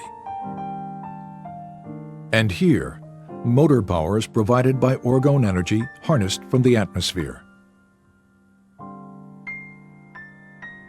In 1953, during a long drought that threatened the Maine blueberry crop, several farmers offered to pay Reich if he could bring rain to the parched region. The Weather Bureau had forecast no rain for several days when Reich began his cloud-busting operations. 10 hours later, a light rain began to fall. Over the next few days, close to 2 inches fell. The blueberry crop was saved. Le dit cloudbuster fonctionne selon un principe très précis. Water, which strongly attracts and absorbs orgone, draws the atmospheric energy through the pipes. This movement of orgone from a lower to a higher energy system was used by Reich to create clouds and to dissipate them. Différents scientifiques ont par la suite reconnu la validité de la méthode de Reich, qui après sa première expérience avait réussi à reproduire le phénomène avec succès au moins une centaine de fois. Mais les découvertes de Reich ne se limitèrent pas aux questions atmosphériques. Reich discovered that under certain conditions, certain substances such as grass, blood, sand, charcoal, and foodstuffs disintegrate into pulsating vesicles that exhibit a bluish color. He called these vesicles bions. He also found that certain bions revealed a strong radiation phenomenon, seen here as a white field around the organism, and that these bions could kill bacteria and cancer cells. Reich avait construit des accumulateurs spéciaux d'énergie orgone dans lesquels le patient s'installait pour un certain temps, amorçant ainsi une destruction progressive des cellules cancérigènes. Over a period of time, the patients showed marked improvement, relief of pain, healthier blood condition, weight gain, and the shrinkage and elimination of tumors. La nouvelle des premiers succès attira bientôt l'attention de la FDA, qui intervint pour bloquer les opérations et déclencha une guerre totale contre Reich. Accusé d'être communiste, catalogué de toutes parts comme un charlatan, Reich fut poursuivi par la FDA pour avoir annoncé la découverte d'une énergie qui, selon elle, n'existait pas. Mais Reich refusa de comparaître au tribunal, soutenant, comme il l'expliqua dans une lettre au juge, que les questions scientifiques ne pouvaient pas être résolues devant la loi, mais devaient être abordées dans le cadre d'un débat sain et ouvert par la communauté scientifique. Pour toute réponse, le juge ordonna le retrait de tous ses livres et la destruction de tous les travaux scientifiques relatifs à l'orgone. Malgré toutes ces difficultés, Reich continua à diffuser ses théories, attirant de plus en plus d'étudiants dans son nouvel institut scientifique. Les persécutions à son encontre continuèrent, et en mai 1956, Wilhelm Reich fut brusquement arrêté pour une banale infraction de transport commise par l'un de ses assistants et fut condamné à 2 ans de prison. Il mourut d'une crise cardiaque au bout de 8 mois d'incarcération, seul dans sa cellule. Cependant, sa famille ne crut jamais à cette version des faits et soupçonna toujours la mort de Reich par empoisonnement. Tous les projets, les instruments, la documentation et les équipements de Reich furent saisis et détruits. Tous ses livres furent brûlés sous la supervision directe de la FDA et toute référence à l'énergie orgone fut effacée pour toujours des pages de l'histoire.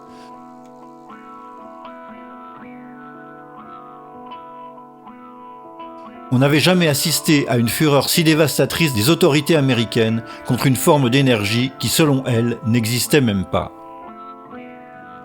In the course of the history of natural science, it always happened that profound or true thoughts or true facts were always either distorted or flattened out. The danger, especially of distortion, is particularly great in the case of orgonomy. We must be scientific, we cannot be political in these matters. Dans les années 70, le docteur Ernest Krebs Jr. reprit et développa la théorie trophoblastique du cancer, d'abord proposée par le docteur John Beard au début du siècle dernier, puis soutenue par son père, Ernest Krebs, dans les années 50. Selon Krebs, la vitamine B17 que l'on trouve dans les noyaux d'abricots et d'autres fruits similaires est capable de combattre efficacement de nombreux types de cancers, parmi lesquels les cancers du sein, du poumon, du côlon et de la prostate. La vitamine B17, également connue sous le nom de laétryl, est l'un des remèdes naturels les plus répandus contre le cancer depuis plus de 50 ans.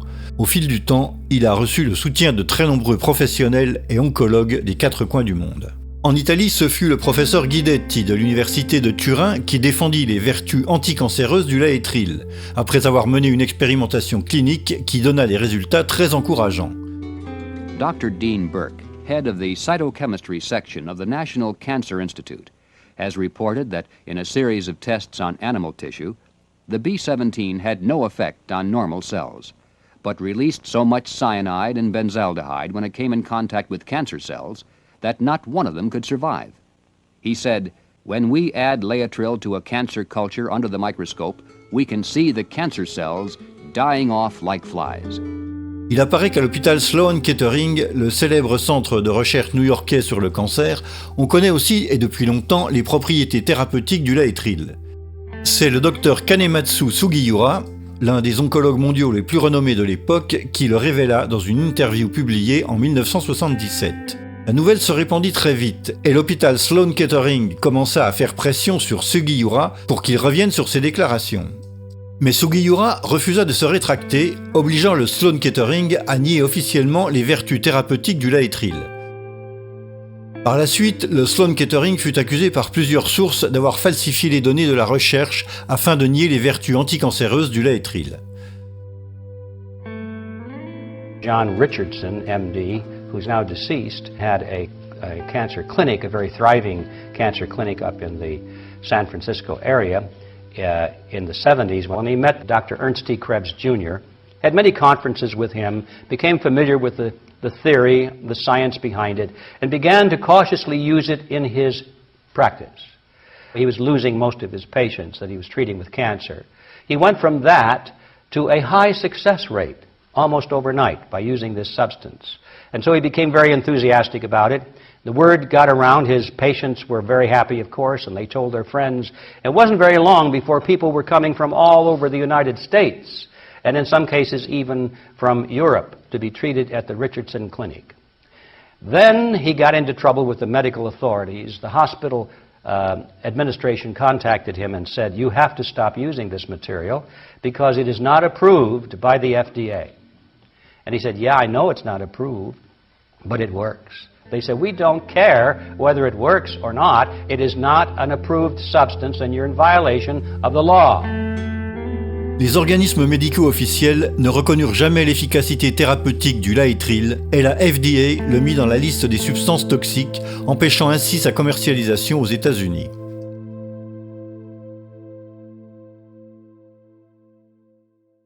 En 1992, le docteur William Lane fit les gros titres avec son livre intitulé « Les requins n'attrapent pas le cancer », dans lequel il soutint que le cartilage de requin était capable d'éradiquer de nombreux types de cancers. Comme on le sait, pour pouvoir croître au-delà d'une certaine taille, les tumeurs ont besoin de construire leur propre système de vascularisation, appelé angiogénèse, sans lequel elles sont condamnées à mourir par manque d'oxygène. Le docteur Lane avait découvert que le cartilage de requin possédait une caractéristique anti-angiogénique particulière qui lui permettait d'envelopper et d'étouffer les tumeurs, les empêchant de développer de nouveaux vaisseaux nécessaires à leur croissance. De surcroît, plusieurs recherches médicales ont confirmé officiellement les vertus anti-angiogéniques du cartilage de requin. Pourtant, le cartilage de requin n'est pas pris en considération pour soigner le cancer, bien que les entreprises pharmaceutiques mènent une course effrénée pour être la première à breveter un composant chimique qui imite ses caractéristiques anti-angiogéniques. Ou alors, elles essaient de découvrir un extrait du cartilage naturel pourvu des mêmes caractéristiques, mais qui pourrait être breveté. They are interested in finding something, perhaps within something in nature. If they can find some subcomponent that they can extract and then make it a man-made chemical that works the same way, then they can patent that, then they're interested, but not if it comes from nature. Un autre remède naturel contre le cancer, utilisé surtout en Europe, est le gui, une plante semi-parasite qui se trouve sur les chênes et d'autres espèces d'arbres. Plusieurs médicaments sont produits à partir du gui, tels que l'Iscador, dont l'efficacité contre le cancer est connue depuis de très nombreuses années. I think it deserves some merit because it's nothing new. It's not a fad. It's been around a long time. It's been used for over 70, 80 years.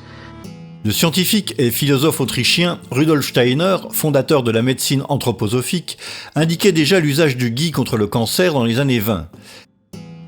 Mais la plante de gui est considérée comme sacrée depuis le temps des Celtes qui l'utilisaient comme médecine universelle. Le malade du cancer qui ingère du gui enregistre une augmentation immédiate des macrophages dans le sang, presque toujours suivie par une régression de la maladie. We do know that it has immune stimulatory properties, like if you measure cytokines, you can see them actually go up with using mistletoe. There's components in mistletoe that are actually cytotoxic, meaning it actually can kill cancer cells or it can put them to sleep. Dans les cliniques steineriennes, l'iscador est intégré dans un traitement contre le cancer bien plus vaste qui s'étend aux aspects émotionnels, psychologiques et spirituels de l'être humain. Aux États-Unis, en revanche, le traitement à base de gui est quasiment inconnu.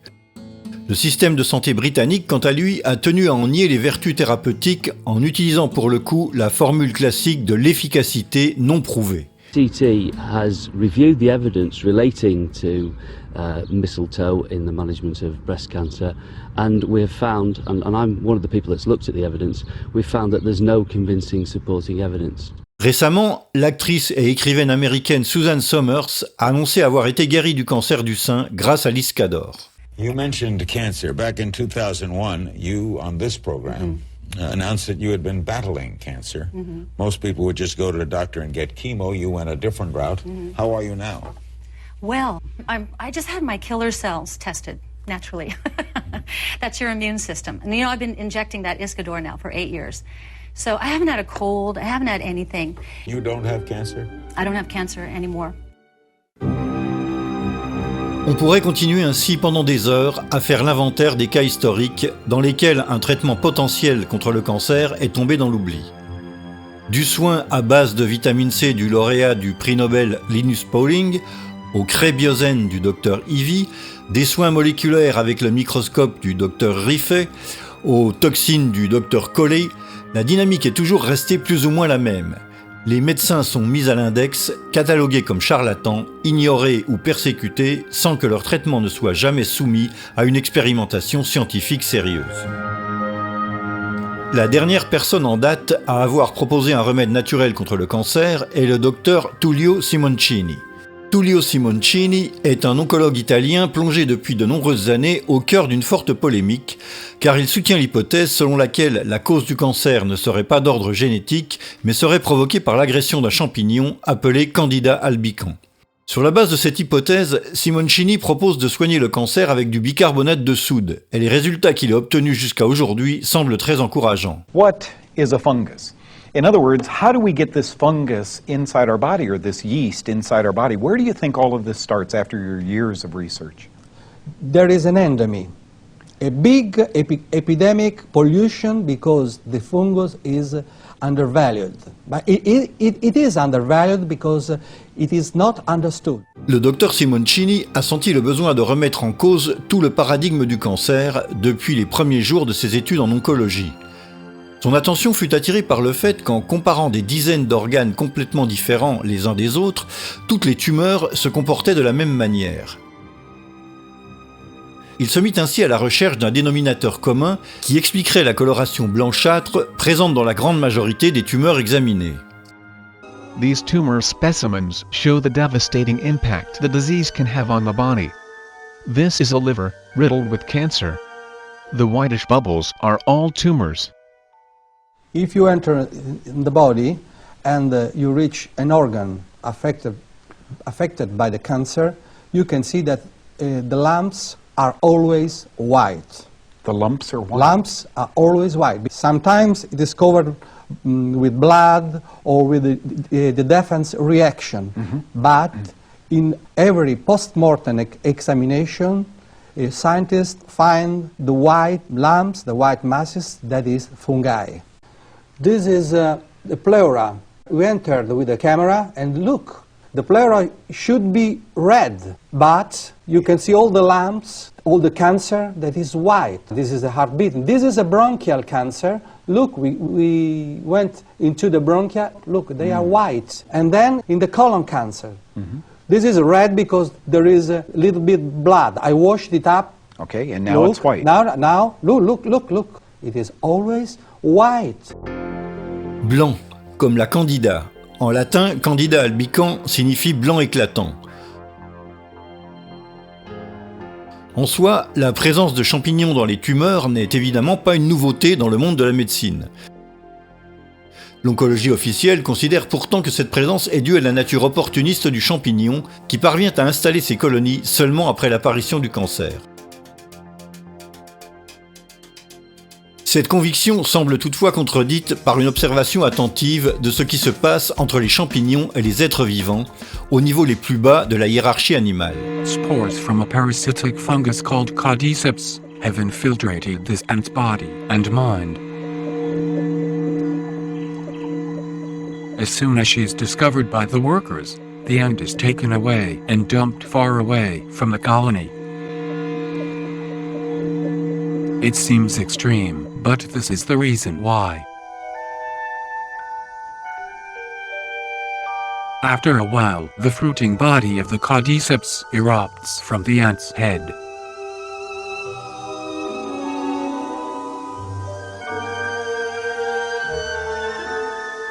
It can take 3 weeks to grow, and when finished, the deadly spores will burst from its tip. Then, any ant in the vicinity will be in serious risk of death. The fungus is so virulent, it can wipe out whole colonies of ants. And it's not just ants that fall victims to this killer. Dans ce cas, c'est le champignon qui a causé la mort de la fourmi après avoir envahi son organisme, et non pas la mort de la fourmi qui a ensuite provoqué l'apparition du champignon. Ce qui semble normalement être un simple opportuniste se révèle en réalité un véritable assassin.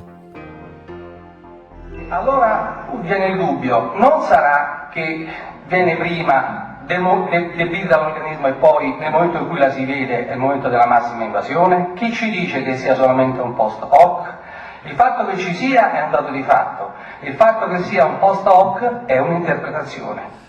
So the oncologists and scientists say because the cancer invades the organism, it gets weak and the candida that is opportunistic invade the organism. On the contrary, I say that the candida enters to the organism, makes the cancer, destroy the organism, then explodes everywhere. La candida est un champignon très commun, particulièrement observé chez les femmes qui développent parfois une infection fongique dans leurs organes génitaux. The vagina is a muscular canal that leads from the outside of the body to the uterus. The warmth and moisture of this canal create a perfect environment for microorganisms to breed.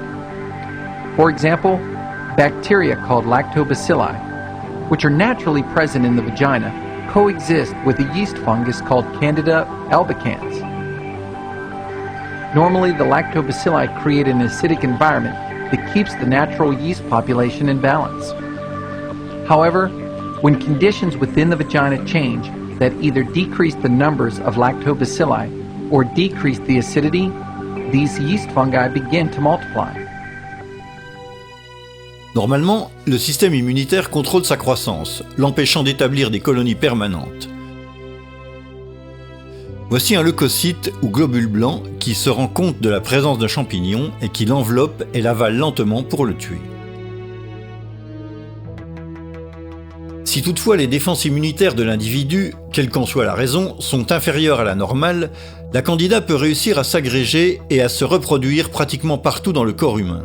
Esistono le candidosi superficiali, quelle che attecchiscono sugli epiteli, le candidosi classiche del cavo orofaringeo, della vagina, eccetera, eccetera. E poi esistono le candidosi profonde, quelle in cui la candida è riuscita a sorpassare gli epiteli e il sistema immunitario e è riuscita a radicarsi nell'interno dell'organismo, in un organo. Il momento in cui un fungo entra dentro il tessuto connettivo nella parte interna dell'organismo, si chiama la candidosi intima, evoca una reazione di tipo immunitario cellulare che porta alla formazione del tumore. Il tumore secondo me sarebbe quindi l'insieme dell'invasione fungina più la reazione cellulare que l'organisme mette in campo. En d'autres termes, ce que nous appelons tumeur ne serait en aucun cas une réplication folle de nos cellules, mais une défense lucide et désespérée mise en œuvre par nos organes dans une tentative de repousser l'agression de la colonie fongique.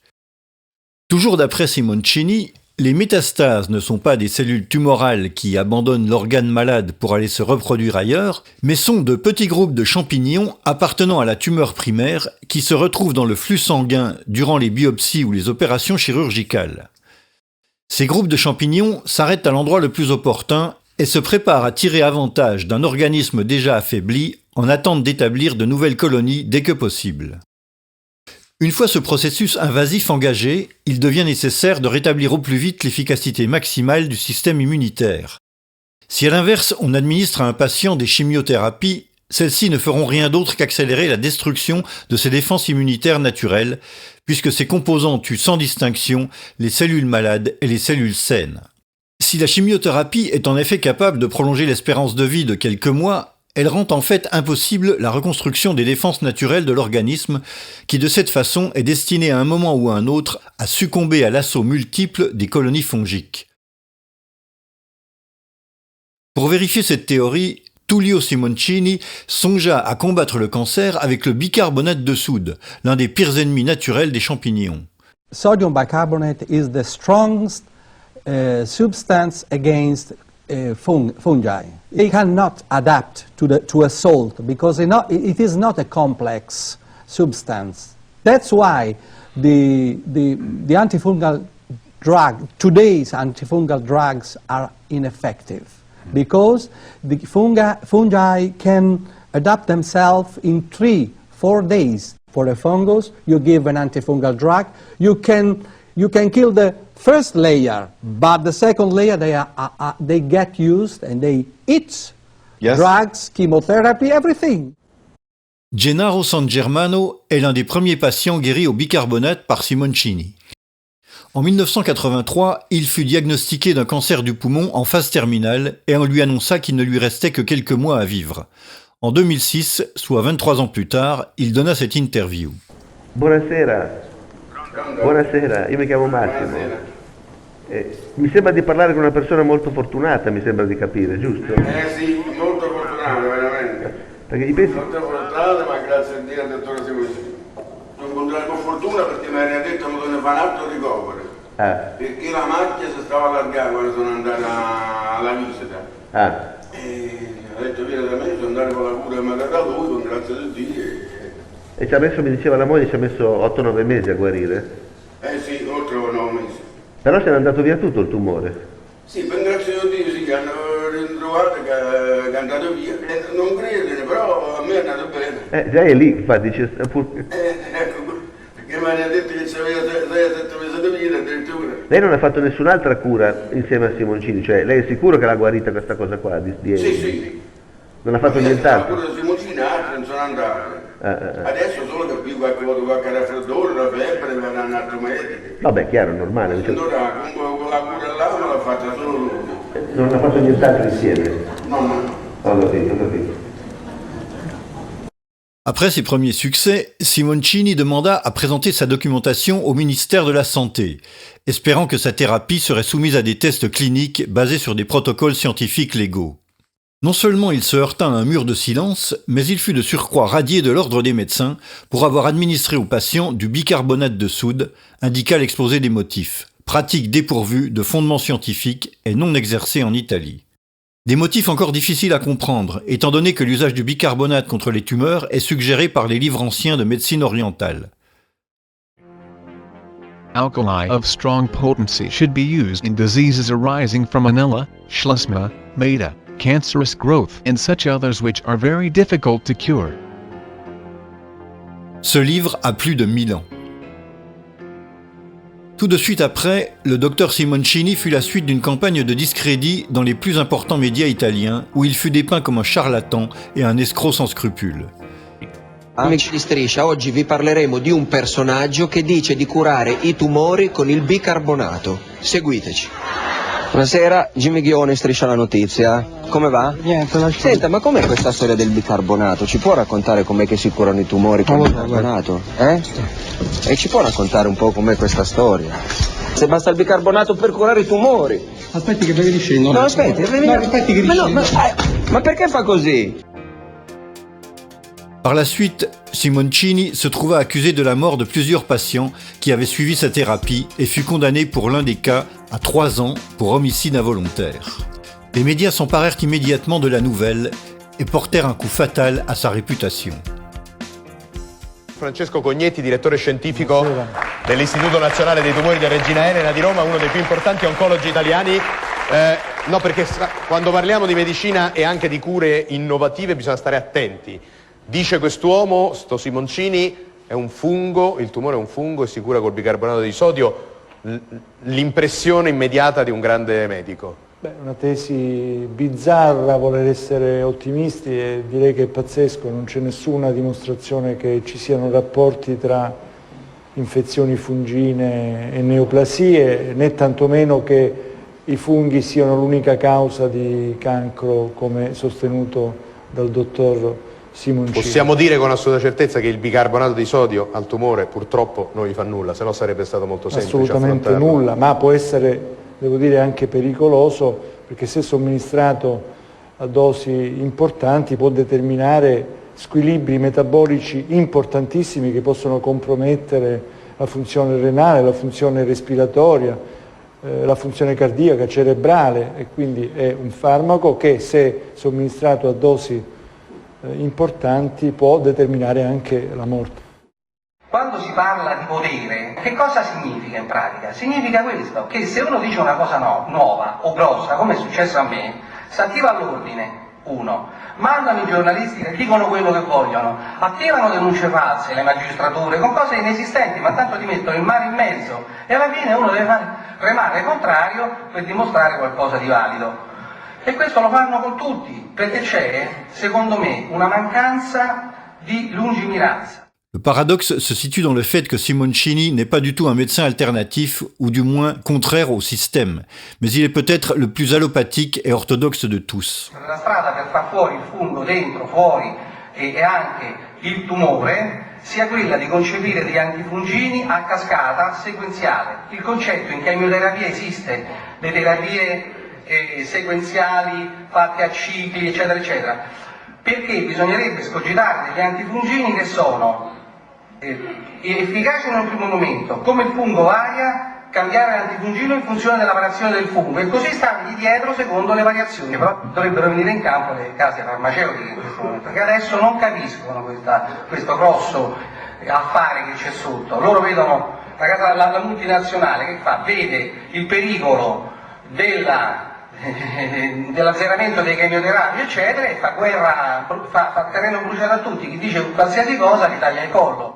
Malgré ces innombrables difficultés, Tullio Simoncini n'a jamais cessé de se battre pour promouvoir sa théorie, présentant ses témoignages lors de conférences dans le monde entier. Entre-temps, il mit au point différentes techniques d'utilisation de cathéters spéciaux qui permettent d'administrer le bicarbonate directement autour de la tumeur, obtenant ainsi une efficacité maximale pour une dose nécessaire minimale. Sodium bicarbonate is effective if you can put in contact the sodium bicarbonate with the cancer. So, if you want to reach the prostate cancer, you have to locate before a catheter in the pudenda artery that reaches the prostate. Then you can administer through a port gate connected to the catheter the sodium bicarbonate directly to the prostate. This is John Blankenship in Houston, Texas. I was diagnosed with prostate cancer in about August of 2007. They did a biopsy and later on scheduled me for radical prostatectomy. Opposé à l'idée de perdre sa prostate, Blankenship se mit à la recherche d'une solution alternative et choisit d'opter pour la thérapie de Simoncini. And I arrived Rome on the 1st of February, and on Monday, on the 4th of February, we put a catheter in. So I flew back to the United States with the catheter in place and started on a treatment schedule of 6 days of infusions and then 6 days off for rest. And we did 4 or 5 of these cycles. I just took on Tuesday, the 26th of August 2008, a ultrasound examination of my prostate, and Apparently, the doctor, I consulted with him, and he said he couldn't find anything. He wrote a report to that effect, and I faxed the report to Dr. Simicini today, and he was delighted with the results. He said it's all gone. So, according to this ultrasound scan, your cancer is gone. Yes, sir. Can you believe that? I absolutely believe it. I believe everything that Dr. Simicini says. And then there are some type of cancer, breast cancer, doesn't need the catheter, bladder cancer, brain cancer. You're saying a urethral catheter can deliver sodium bicarb to the bladder. Yeah. La cura che non esisteva di mettere il carbonati di sodio diluito al 5%, quello normale, quello in farmacia, veniva un infermiere col catetere e me lo metteva in vescica. Après 7 interventions chirurgicales, le cancer de la vessie de M. Giordano était toujours réapparu, et on lui avait annoncé qu'à ce stade, tout l'organe allait devoir être retiré. M. Giordano choisit au contraire d'essayer la thérapie au bicarbonate du docteur Tullio Simoncini. Questa terapia, a distanza di una settimana, vado a rifare il controllo e era tutto sparito, non c'era più. È tutto pulito? Tutto pulito. Son médecin traitant nous en apporte la confirmation. Adesso i risultati ci dimostrano effettivamente che questa terapia è stata efficace, efficacissima, vista la guarigione, e io penso che questa terapia sia veramente una cosa innovativa, una fortuna che ci sia, insomma.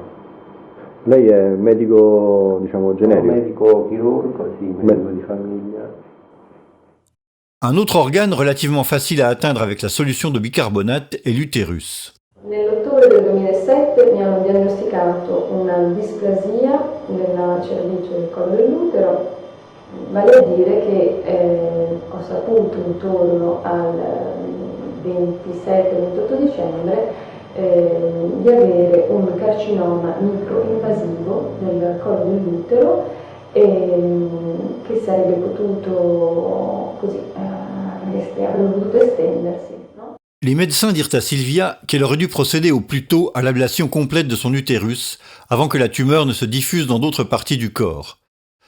Après des recherches difficiles et contre l'avis de tous, Sylvia décida finalement d'opter pour la thérapie non invasive de Tullio Simoncini. Quindi praticamente hai fatto tutto da sola, cioè? Tutto da sola, infatti ho fatto tutto da sola. Ho acquistato immediatamente del bicarbonato e la sera stessa ho cominciato a fare questi lavaggi della durata di un'ora, un quarto d'ora per posizione, che erano il corpo sul fianco, poi prona, e dopo neanche 2 mesi, diciamo 7 settimane, ho fatto un controllo il quale si è avverato completamente negativo, privo, diciamo, un controllo con una microcolposcopia che non ha rilevato nessuna anomalia cellulare. Depuis lors, Sylvia a fait 5 nouveaux contrôles qui se sont tous révélés négatifs. Les personnes de son entourage qui lui avaient fortement déconseillé d'abandonner les thérapies officielles semblèrent plus stupéfaites qu'elle-même. Adesso che dicono queste persone? Adesso sono così, tra l'ammirazione e la sorpresa infinita, perché mi vedono, sto bene, non ho più nessun tipo di... soprattutto poi come te l'avevano messa, che è assolutamente urgentissimo. Sì, veramente incredibile. Io mi chiamo Annalisa e nel 2002 ho avuto un tumore al cervello. In 2002, Annalisa Grillo was diagnosed with a brain tumor called astrocytoma. She underwent surgery, followed by chemo and radio cycles, only to see a relapse in 2006. The consequences of the second surgery were even worse. La seconda operazione che mi ha lasciato paralizzata per metà corpo mi hanno portato a questo. Quindi mio marito Massimo si è dedicato ad altri tipi di medicina. Tra le varie possibili ho creduto di iniziare quella del dottor Simoncini, una cura a base di sodio bicarbonato endovena. After 4 cycles of sodium bicarbonate, the RMI test showed a small reduction in the tumoral mass. Dopo un po' di tempo qualche mese più o meno si sono verificati i primi risultati positivi. A second set of 4 cycles reduced the mass of the tumor even further. The last 14 cycles, between March and August 2007, managed to clear the tumor completely. La quale cura ha portato alla totale regressione della lesione, permanendo ad oggi soltanto un piccolo esito tipo cicatriziale postumo dell'intervento. Le docteur Simoncini est convaincu que les cancers de la peau sont également causés par un champignon, et il suggère de les traiter avec de la teinture d'iode, suivant une procédure précise qui nécessite plusieurs cycles d'application selon les cas. My name is Dragan Mišić and I come from Perth, Western Australia. Because in Australia, especially in Perth, they couldn't cure my basal cell carcinoma and melanoma, I had 2 operations and many treatments with liquid nitrogen. But they completely damaged my skin. And what did you do after that? I applied the same therapy that Dr. Simoncini described in his book, Cancer is Fungus. I applied that for about, a few weeks, and the cancer is gone? Totally gone.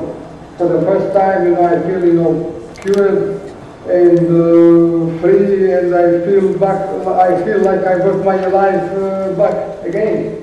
Same story for Gemma, who had a basalioma on her chest and cured it with the same procedure. Una dimostrazione come dovevo spennellare con la tintura di iodio, io ho capito perfettamente, ho continuato e tempo 2 mesi, come c'era scritto nel libro, è andato via. Malheureusement, toutes les tumeurs ne peuvent pas être atteintes facilement et combattues avec la même efficacité. Les os, par exemple, sont peu irrigués et il est souvent difficile d'y faire parvenir la quantité de bicarbonate nécessaire pour éradiquer les colonies fongiques les plus volumineuses. Le dernier témoignage est consacré à une personne qui s'est retrouvée en même temps des 2 côtés de la barrière. Io mi chiamo Carmelo Lombardo. Di mestiere? Sono nato, mestiere faccio il medico. Après qu'on lui ait retiré une tumeur au côlon, le docteur Lombardo découvrit avoir des métastases au foie. Peu après son opération au foie, il découvrit que le cancer avait atteint ses 2 poumons. Ormai avevo detto vabbè, quando sono stato operato dai miei cari non l'ho detto, però pensavo di avere se no 1 anno e mezzo, 2 anni, forse. Après son opération du foie, le docteur Lombardo prit connaissance de la thérapie de Simoncini et décida de se servir des cathéters déjà mis en place pour sa chimiothérapie, mais pour y introduire la solution de bicarbonate de soude.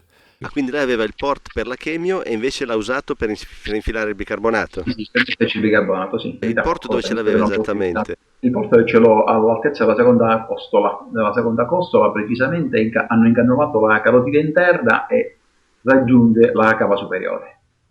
Après plusieurs cycles de bicarbonate, un examen au scanner révéla la disparition totale des 2 tumeurs du poumon. Con esame fatto con mezzo di contrasto e senza contrasto non si apprezzano lesioni né di tipo primitivo né di tipo secondario.